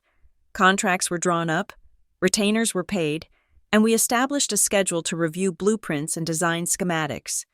But very quickly, the lines between professional consultation and personal necessity began to blur. Our meetings, initially scheduled for 1 hour in his glass-walled office in Midtown, began to stretch into 3 hours. Then they migrated to dinner. Then they migrated to weekends. We stopped talking about zoning laws and historical preservation permits and started talking about everything else. We talked about books. We talked about the peculiar loneliness of leadership. We debated whether jazz was superior to blues. I learned that Ethan Blackwood, the titan of industry, had a terrible weakness for cheap diners and an irrational fear of spiders. He learned that I, the ice queen of apex strategy, secretly loved terrible reality television because it was the only time my brain stopped calculating probabilities. But the true catalyst was Leo. I had assumed that after the party, I would see Leo only occasionally, perhaps waving from a distance when I visited Ethan. I was wrong. Leo decided, with the stubborn determination of a 6-year-old, that I was now his person. One Saturday afternoon, about 2 months after the baby shower incident, I was at Ethan's penthouse in the city reviewing fabric swatches for the library. Leo walked in, dragging a massive plastic bin behind him. The bin was filled with thousands of multicolored Lego bricks. "Rita," he announced, dumping the bin onto the Persian rug with a deafening crash. "I need an engineer. Dad is useless. He cares too much about aesthetics. I need structural integrity." Ethan, who was pouring wine in the kitchen, called out, "I heard that, and for the record, I just wanted the spaceship to be symmetrical." I looked at the pile of plastic chaos. Then I looked at my manicured nails. Then I looked at Leo's hopeful face. "Move over," I said, sliding off the sofa and sitting on the floor. "If we are going to build a fortress, we need a solid foundation. Symmetrical is optional. Indestructible is mandatory." We spent the next 4 hours building a sprawling, multicolored monstrosity that Leo named Fort Rita. We ordered pizza greasy, pepperoni-loaded pizza that we ate straight from the box while sitting on the floor. There were no waiters. There were no gold balloons. There was just laughter, the smell of tomato sauce, and the sharp pain of stepping on a stray Lego brick, which I discovered is a universal human experience. It was during these moments that I saw the shadow that hung over Leo. He was a happy child, but there was a fragility to him, sometimes. In the middle of a game, he would freeze, his eyes darting around the room as if checking that we were still there. One evening, while Ethan was on a conference call in his study, I was reading to Leo in his room. We were reading a story about a baby bird looking for its mother. Leo went quiet. He traced the picture of the mother bird on the page. "My mom went away," he whispered. It was a statement of fact, but it carried the weight of a tragedy he was too young to fully understand. "Dad says she got sick, but sometimes I worry that maybe she just got tired. Maybe I was too loud." My heart broke. I closed the book and set it on the nightstand. I turned to him, taking his small hands in mine. "Leo," I said, my voice fierce and steady. "Look at me." He looked up, his hazel eyes wide. "Your mother got sick," I told him. "That is a thing that happens to bodies. It had nothing to do with you being loud. It had nothing to do with you being messy. Mothers do not leave because they are tired of their children. They only leave when they have absolutely no other choice." "Are you going to leave?" he asked, his voice trembling. "Everyone leaves. Aunt Carol leaves. The nannies leave. I thought about my empty penthouse. I thought about the silence I had cultivated for so long. Then I looked at this little boy who had named a fortress after me. I am not a nanny, I said. And I am not Aunt Carol. I am Rita, and I am very stubborn. Once I decide to be somewhere, it is very hard to get rid of me. I am like gum in my hair. I am stuck. Leo giggled, a wet, sniffly sound. Gum is gross. I am gross gum, I agreed, and I am not going anywhere. He hugged me then, burying his face in my neck.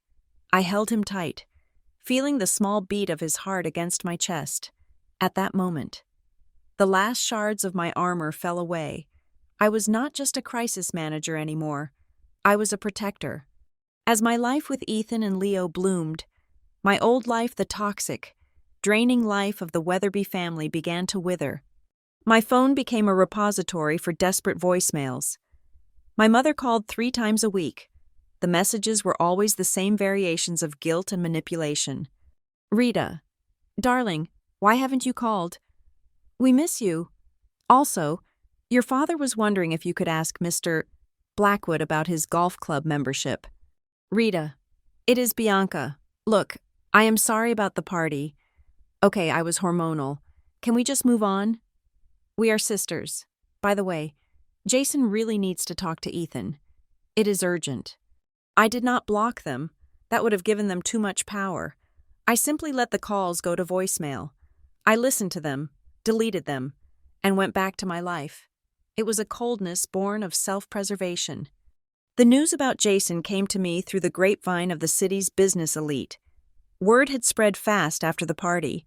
Ethan Blackwood's comment about Jason lacking integrity had been the kiss of death. In our world, reputation is currency. When a man like Ethan Blackwood refuses to work with you, others notice. Jason lost the bid for the municipal stadium project.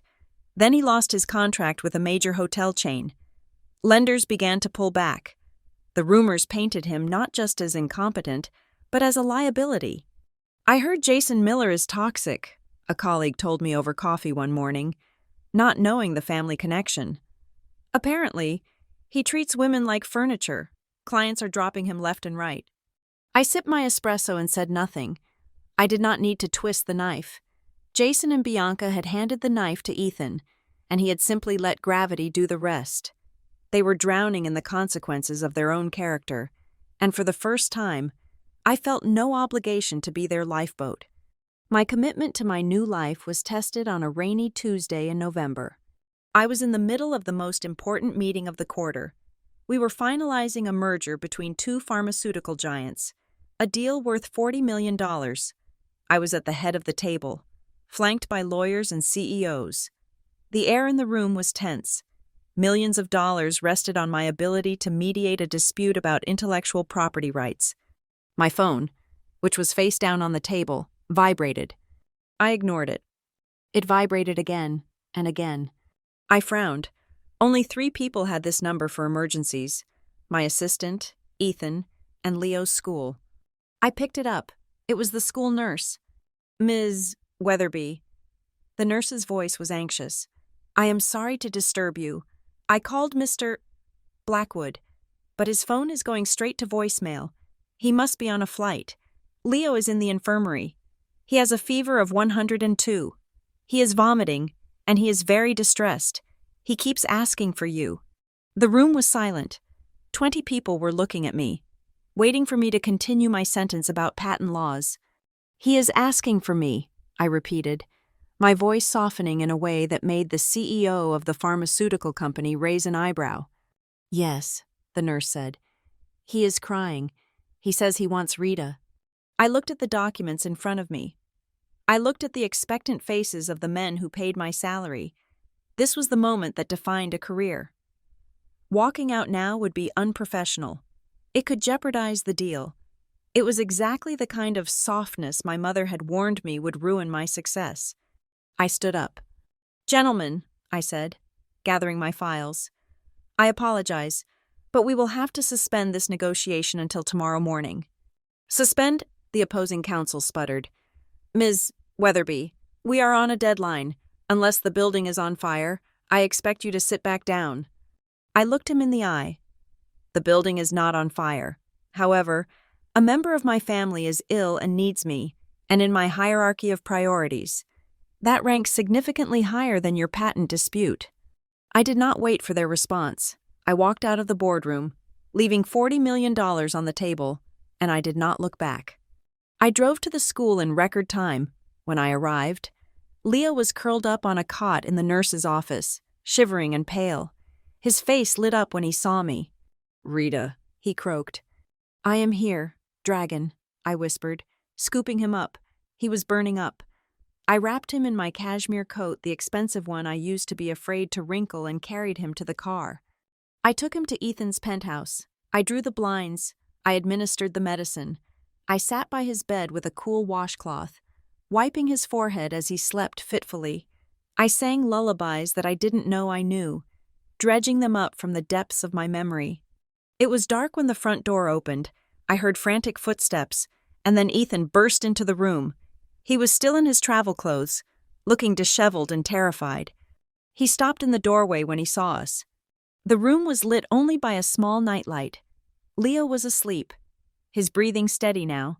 I was sitting in the armchair next to the bed, holding Leo's hand. I had kicked off my heels. My blouse was rumpled. "He is okay," I whispered before Ethan could speak. "The fever broke an hour ago. It was just a virus." Ethan let out a breath that sounded like a sob. He walked over to the bed and brushed his hand over Leo's hair. Then he turned to me. He looked at my disheveled appearance, then at the clock. "You left work," he said. It wasn't a question. "I checked my messages. You were in the middle of the pharma merger. You walked out." "He needed me," I said simply. "You were on a plane. Someone had to be here." Ethan stared at me for a long moment. Then, he sank down onto the floor at my feet. He rested his head against my knees, a gesture of absolute surrender. "I thought I would have to do this alone forever," he said, his voice muffled against my skirt. "After Sarah died, I locked that part of my life away. I thought I would be a father and a businessman, and that was it. I did not think I had room for anything else. I certainly did not plan on letting anyone else in to see the mess." I reached down and ran my fingers through his dark hair. It was thick and soft. "Plans change, Ethan," I said softly. "I plan to be a solitary workaholic living in a glass tower. Look at us. We are terrible at sticking to the plan." He lifted his head. His eyes were dark and intense, swimming with emotion. "I do not want you to be a consultant anymore, Rita," he said. "I do not want you to design my house. I want you to live in it." My breath hitched. "Ethan." "I mean it," he said, taking my hand and pressing a kiss to my palm. "I have fallen in love with you, not because you are beautiful, though you are, not because you are brilliant, though you are, but because you left a $40 million meeting to hold a washcloth for my son. You are the partner I never thought I would find." I looked at him, and I felt the last lingering doubts vanish. I thought about the baby shower. I thought about Bianca's cruel prediction that I would end up alone. She was wrong. I wasn't alone. I was surrounded by a love that was fierce, messy, and real. "I love you too," I whispered. "And for the record, I expect a very large closet in that new house. My suits need space." Ethan laughed, a low sound of pure relief. He pulled me down from the chair until I was sitting on the floor with him, wrapped in his arms, in the quiet dark of his son's room. "Done," he said. "You can have the whole wing." We sat there in silence, listening to the rhythm of Leo's breathing. It wasn't the silence of an empty apartment. It was the silence of peace. It was the silence of a family that had found its missing piece. And outside, somewhere in the cold city night, I knew my phone was probably ringing with another apology from my mother or another plea from Bianca. But I didn't care. I finally had everything I had ever wanted, and not a single penny of it could be deposited in a bank. The phone call from Ethan came at 2 p.m. on a bleak, gray Tuesday. Outside the glass walls of my office, snow was beginning to fall, swirling in chaotic patterns against the steel skyline of Manhattan. "Rita." His voice was calm, but it possessed a terrifying stillness that I recognized immediately. It was the voice of a man standing on the edge of a cliff. Looking down. "I need you to come to my office, now."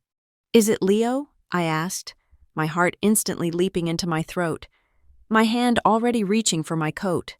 "No," Ethan said. "Leo is fine. He is at school. This is about pest control. Come straight up. Do not knock. Just walk in." He hung up. My stomach churned with a familiar nausea. I knew that tone. I had used it myself 1,000 times when I was about to drop the guillotine on a corrupt CEO or a lying politician. Someone was in trouble. I just did not know yet that the person on trial was going to be my own sister. When I arrived at Blackwood Holdings 20 minutes later, the receptionist did not stop me. She looked at me with wide, frightened eyes and simply pointed toward the double mahogany doors at the end of the corridor. I walked down the hallway, the sound of my heels absorbed by the thick carpet. I reached the door. I took a deep breath, centered my center of gravity, and pushed it open. The scene that greeted me was like a tableau from a Renaissance painting depicting betrayal. Ethan was sitting behind his massive desk, his face a mask of granite. He was not looking at the papers in front of him. He was staring at the wall, his jaw set so hard I could see the muscle jumping. Across from him, sitting in the leather guest chairs, were my parents. My mother was wringing her hands, a look of performative distress plastered on her face. My father looked uncomfortable, staring at his shoes, and pacing the floor in the middle of the room, looking like a caged tiger, was Bianca. She looked terrible. The glow of pregnancy had been replaced by a frantic, gaunt energy. Her eyes were rimmed with red, and her hair was pulled back in a severe knot. When she saw me enter, a smile flickered across her face. It was not a happy smile. It was the smile of an executioner who had finally sharpened the axe to the perfect edge. "She is here," Bianca announced, turning to Ethan. "Good. Now we can finally have this out in the open." I closed the door behind me and leaned against it, crossing my arms. "Have what out in the open?" "Bianca." "Your lies. Rita," she spat, her voice trembling with a mixture of rage and what sounded like genuine hysteria. "Your manipulation. I could not stand by and watch you destroy this man's life the way you destroyed your own." She turned back to Ethan, her voice dropping to a pleading whisper. "Ethan, please," she said. "I know it is hard to hear. I know you think you love her, but you do not know the real Rita. We do. We are her family, and we could not let you marry her without knowing the truth." Ethan slowly shifted his gaze from the wall to Bianca. His eyes were cold, devoid of any light. "Go on," he said softly. "Finish your presentation, Mrs. Miller." Bianca took a deep breath, seemingly emboldened by his silence. She picked up a thick manila folder lying on his desk and waved it in the air. "This," she declared, "is proof. I hired a private investigator. I had to. I was so worried about you and Leo. I found out that Rita is not the successful businesswoman she pretends to be. She is drowning in debt. Ethan, gambling debts, failed investments. She owes over $300,000 to creditors all over the city." My parents gasped. My mother let out a small sob. "Oh, Rita," she moaned. "How could you—" I stood there, stone-faced. I did not move. I did not speak. I knew exactly what my financial status was. I had a credit score of 850 and a portfolio that was performing exceptionally well. I watched Bianca with a detached curiosity. She was lying, obviously, but the specificity of the lie was interesting. "She is desperate," Bianca continued, tears now streaming down her face. "That is why she went after you. That is why she targeted Leo. She does not love that boy. She hates children. You heard what she said at the party. She is using him. She is grooming him so she can get her hands on the Blackwood Trust to pay off her loan sharks. She is a predator. Ethan. She is a gold digger of the worst kind." She slammed the folder down on the desk. "It is all in there," she said, sobbing. "Bank statements, loan applications, threatening letters, I did this to save you, Ethan, because we respect you too much to let you be scammed by my own sister." My father finally looked up, his face red with shame. "Rita," he said, his voice shaking, "is this true?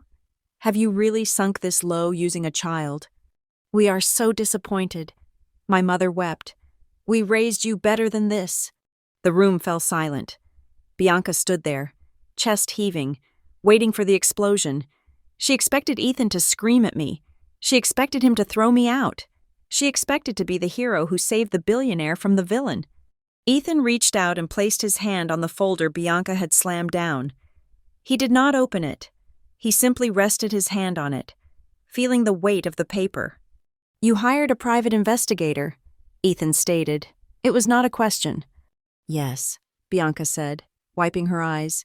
"It cost me a fortune, but it was worth it to protect you."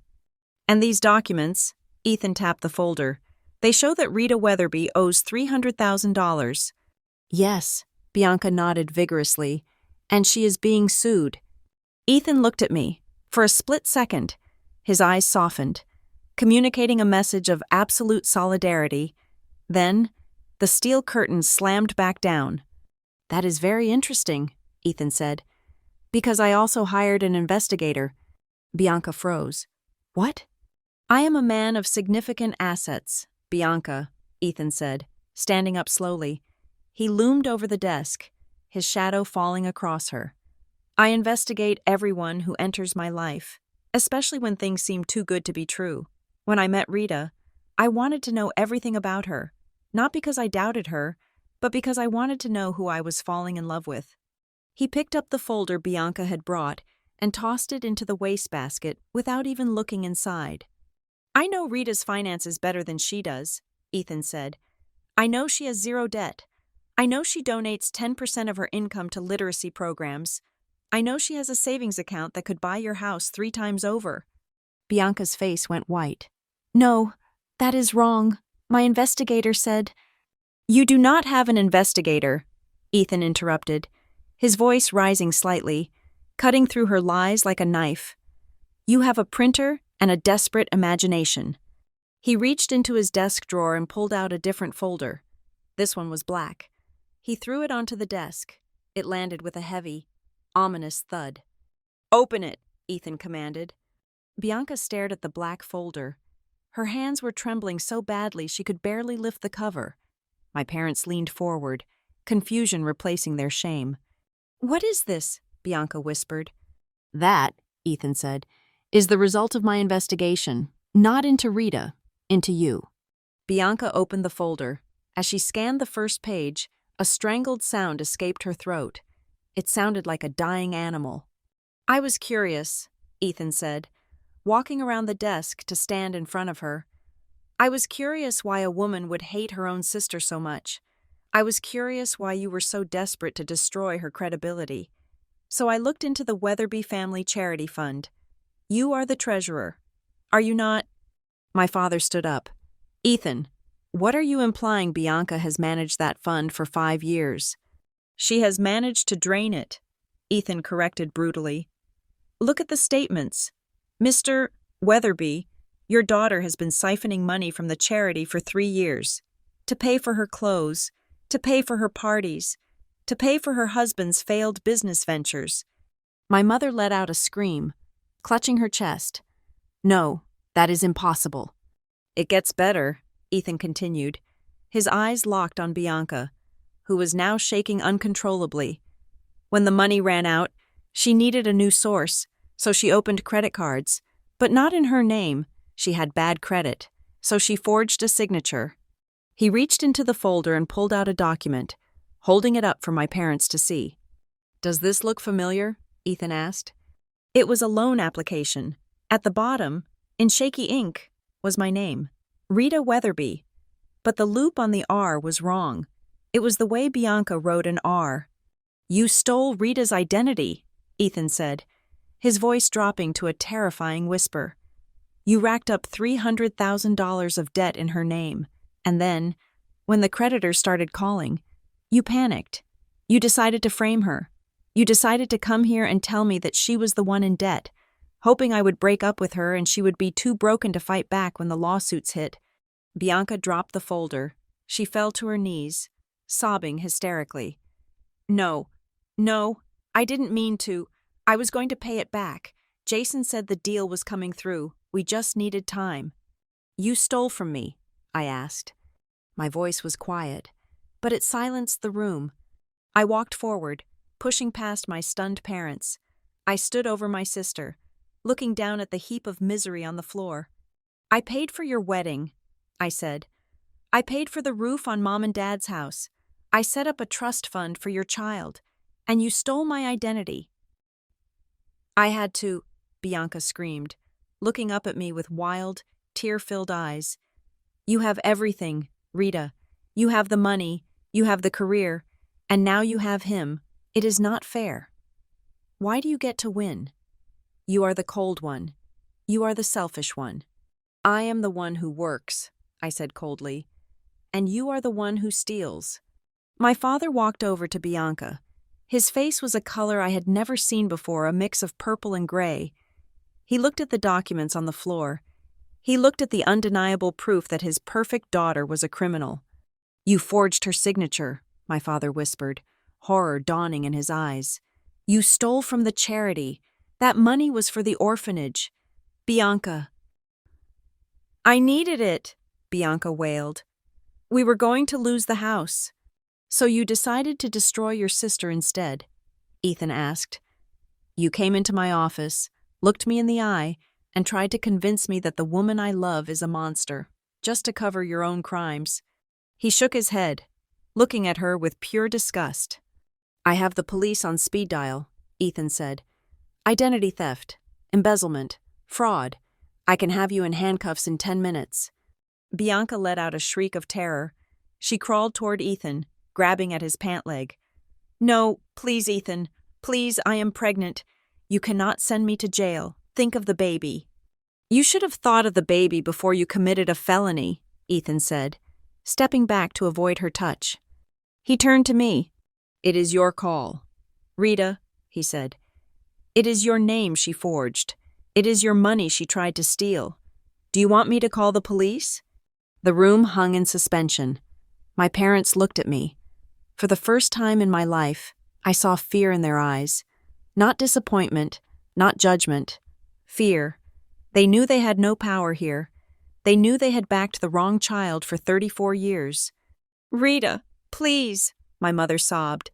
She is your sister. She is sick. Please. I looked at Bianca. She was groveling on the floor, her expensive dress ruined, her dignity gone. She looked small. She looked pathetic. And strangely, I felt nothing. The anger was gone. The hurt was gone. There was only a vast, empty space where my love for my family used to be. Stand up, Bianca, I said. She looked up, sniffling. Rita. I said stand up, I commanded. She struggled to her feet, leaning on the desk for support. I am not going to call the police, I said. My parents let out a collective breath of relief. Oh, thank God, my mother cried. Thank you, Rita. We knew you were... Quiet, I snapped. My mother's mouth clamped shut. I am not calling the police because I do not want my nephew to be born in prison, I said, my voice steady and hard as a diamond. But there is a price. I walked over to the desk and picked up a pen. I grabbed a blank piece of legal paper and wrote quickly. You will sell your house, I said, writing as I spoke. You will use the proceeds to pay off every cent of the debt you accrued in my name. You will repay the charity fund. If there is anything left, you can use it to rent a small apartment. Sell the house, Bianca gasped. But where will we go? I do not care, I said. That is a problem for Jason to solve. Maybe he can find a job instead of waiting for handouts. I finished writing and turned to look at all three of them, my parents and my sister. And this, I said, gesturing between us, is over. What do you mean? My father asked. I mean, I am done, I said. I am done being the bank. I am done being the punching bag. I am done being disappointed. From this moment on, I have no family. You are strangers to me. Rita, you cannot mean that, my mother pleaded. reaching out for me. We are blood. Blood is not enough, I said, stepping back. You watched her humiliate me at that party and you laughed. You came here today to watch her destroy me. You chose your side. Now you have to live on it. I turned to Ethan. I would like them to leave now. Ethan pressed a button on his intercom. Security, escort, Mr. and Mrs. Weatherby and Mrs. Miller out of the building, and make sure they are banned from all Blackwood properties, permanently. 2 security guards entered the room instantly. No, Rita, wait, Bianca screamed as the guards took her by the arms. You cannot do this. I have nothing. You have your husband, I said cold, turning my back on her. And you have your pride. I suggest you learn to live on it. They were dragged out. I heard my mother crying my name down the hallway. I heard Bianca begging, and then the heavy mahogany doors clicked shut, cutting off the sound. Silence returned to the office. I stood there, staring at the closed door. My hands were shaking slightly. It was not from fear. It was an adrenaline crash. I had just orphaned myself. I had just cut the last cord that tied me to my past. I felt a pair of arms wrap around me from behind. Ethan pulled me close, resting his chin on the top of my head. Are you okay? He whispered. I took a deep breath. I inhaled the scent of cedar and rain. I looked out the window at the snow falling on the city, a city where I was now free. I lost $300,000 in potential identity theft, I said, my voice cracking slightly. And I lost a sister. You gained peace, Ethan said, and you saved yourself. I turned around in his arms and buried my face in his chest. I did not cry. I was done crying for them. Is the offer still open? I asked, my voice muffled against his shirt. What offer? The closet, I said. The big one, in the new house? Ethan laughed, and the sound filled the empty spaces in my heart. Rita, he said, kissing my forehead, it is already built, and I made sure the locks are very, very secure. No one gets in unless you invite them. Good, I said. Let's go home. We left the office, leaving the black folder of betrayal on the desk. It belonged to the past. We walked out into the snow, hand in hand, ready to build something that could never be stolen. The champagne in my glass did not taste like the cheap, lukewarm fizz from my sister's baby shower 1 year ago. It tasted crisp, cold, and undeniably expensive. It tasted like victory.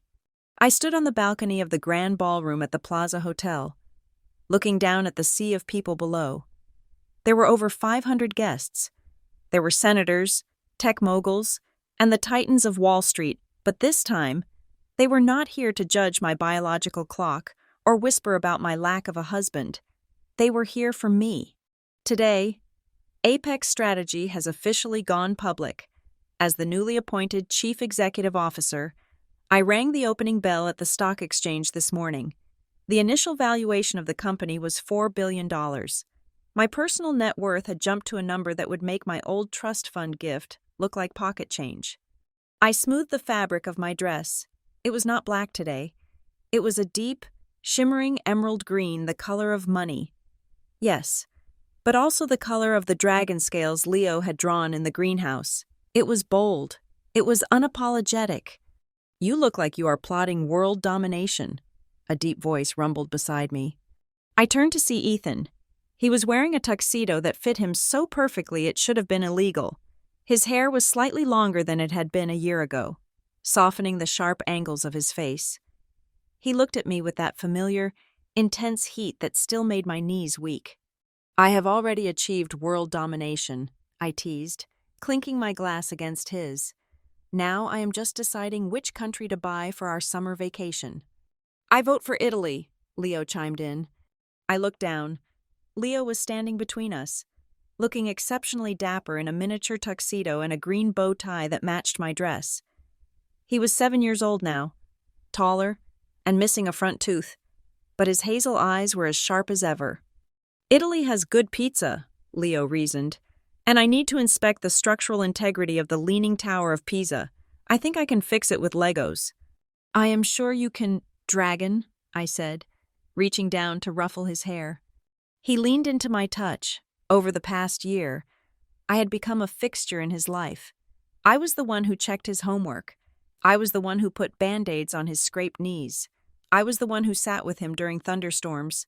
I was not his mother, we never tried to replace her, but I was his Rita, and that was enough. "The speeches are about to start," Ethan said, checking his watch. "Are you ready, Madam CEO?" "Born ready," I said. We made our way down the grand staircase. As we descended, the room fell silent, faces turning toward us. But unlike the silence at the baby shower, this was a silence born of respect. I held my head high, my hand resting on Ethan's arm, Leo holding my other hand. We were a united front, an invincible phalanx. As we moved through the crowd, I saw them. My parents were standing near a decorative pillar in the back of the room. They had not been invited to the VIP section. In fact, my assistant had strictly instructed security to keep them in the general admission zone. My mother wore a dress that was a few seasons old. She looked smaller, her posture hunched. When she saw me, she offered a tentative, hopeful wave. She wanted to rush over.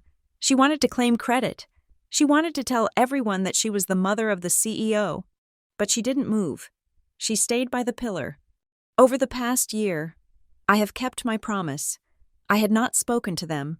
I had not visited. The only communication they received from me was through my lawyers regarding the repayment of Bianca's debt. They had learned, the hard way, that access to me was a privilege, not a right, and they had lost that privilege. And then I saw Bianca. She was standing next to our parents, holding a glass of water. She looked unrecognizable. The arrogant, glowing woman on the velvet throne was gone. In her place was a tired, frazzled woman with dark circles under her eyes and hair that had been hastily pulled back. She was alone. Jason had left her 3 months after the scandal broke. When the money ran out and the reputation was ruined, his love evaporated. He had filed for divorce and moved to Chicago, leaving Bianca to navigate the wreckage of the debts and raise their infant son alone. She was now a single mother. She was now the very thing she had mocked. She was living in a small 2-bedroom apartment, working as a receptionist at a dental office to make ends meet. She was learning, day by painful day, how hard it is to survive without a safety net. Our eyes met across the room. There was no hatred in her gaze anymore. There was only a profound, crushing regret. She looked at my green dress. She looked at Ethan's protective hand on my back. She looked at Leo holding my hand. She looked at the life she had tried to destroy, realizing that she was the only one standing in the rubble. I did not sneer. I did not smile. I simply nodded once, a cool, distant acknowledgement, and turned away. She was not my enemy anymore. She was just a stranger who used to know my name. "Ladies and gentlemen," the announcer's voice boomed over the speakers. "Please welcome the CEO of Apex Strategy, Ms. Rita Weatherby." The applause was thunderous. I walked up to the stage, leaving Ethan and Leo at the bottom of the steps. I stood behind the podium, looking out at the hundreds of faces. I gave my speech. It was sharp, professional, and inspiring. I spoke about resilience. I spoke about turning crises into opportunities. When I finished, the applause roared again. I prepared to leave the stage, but Ethan suddenly walked up the steps. He was not on the schedule. The room went quiet, confused. Ethan Blackwood, a man who famously avoided public speaking, was taking the microphone. "Forgive the interruption," Ethan said, his voice steady and warm. "But there is one more transaction we need to close tonight." He turned to me. My heart started to hammer against my ribs. "Rita," he said, ignoring the crowd, creating that private circle of intimacy that only we shared. "1 year ago, I walked into a greenhouse and found a woman who was drawing a flower in the middle of a storm. I found a woman who was fierce enough to fight the world, but soft enough to fix a little boy's collar." Tears pricked my eyes. I put a hand to my mouth. "You have built an empire," Ethan continued, gesturing to the room. "You have saved companies. You have saved reputations. But the most important thing you did was save us. You walked into our quiet, empty house and you filled it with noise and color and life. Leo ran up the stairs then. He was holding a small velvet box. He handed it to his father, bouncing on his toes with excitement. Ethan took the box. He dropped to one knee. The room gasped, a collective intake of breath from 500 people. "I did not go to a jeweler for this," Ethan said, opening the box. "Because no jeweler knows you like we do. Leo designed it. I just built the structure." I looked at the ring. It was not a traditional diamond solitaire. It was a band of woven platinum, strong and unbreakable, and in the center, nestled in the metal like a hidden treasure, was a rare, color-changing alexandrite. It shifted from green to purple under the light, the colors of our greenhouse, the colors of the orchids. "It is a dragon egg," Leo whispered loudly into the microphone, which he had leaned close to, "because you are the mother of dragons." Laughter rippled through the room, warm and genuine. "Rita Weatherby," Ethan said, looking up at me with eyes that held my entire future. "Will you marry us? Will you be our family?" I looked at him. I looked at Leo. I looked at the ring that was a symbol of everything we had built, not based on money or status, but on understanding and shared brokenness that had healed into something stronger. I looked out at the crowd. I saw Bianca in the back, weeping silently, but this time, her tears did not matter to me. I looked back at Ethan. "Yes," I said, my voice ringing out clear and strong. "Yes, 1,000 times, yes." Ethan stood up and slipped the ring onto my finger. It fit perfectly. He pulled me into a kiss that made the rest of the world disappear. Leo hugged our legs, cheering. The room erupted. Champagne corks popped. People cheered. It was a wall of sound, a celebration of love in its purest form. As the applause washed over us, I had a sudden clarity. For a year, I had thought that revenge was about stripping Bianca of her assets. I thought it was about making my parents regret their choices. And yes, there was a certain justice in seeing them face the consequences of their actions. But as I stood there, wrapped in the arms of the man I loved, with his son holding my hand, wearing a ring designed by a child who adored me, I realized the truth. The sweetest revenge was not their misery, it was my happiness. It was the fact that I was whole. It was the fact that I was loved for exactly who I was, sharp edges, black suits, and all. It was the fact that I had built a life so full, so radiant, and so complete that I no longer needed to look back at the people who had tried to keep me small. I was not the spinster in the corner. I was the protagonist of my own story. "Let's go home," Ethan whispered in my ear. "Leo is tired, and I want to celebrate with my fiancé in private." "I like the sound of that," I said. We walked down the stairs. The crowd parted for us, smiling, clapping, offering congratulations. We walked past the reporters. We walked past the investors. We walked past my family. I did not stop. I did not look back. I gripped Ethan's hand tighter. I squeezed Leo's shoulder. We walked out of the ballroom, through the gilded lobby, and out into the cool night air of New York City. The city lights were twinkling like diamonds. The future stretched out before us, wide open and waiting. I was Rita Weatherby, and I had won. Thank you so much for listening to this story. I would love to know where you are tuning in from. So please comment below to share your location and your thoughts on Rita's journey. If you enjoyed this story, please subscribe to the channel Family Revenge Stories. Hit the like button and smash that hype button to help this story reach even more people.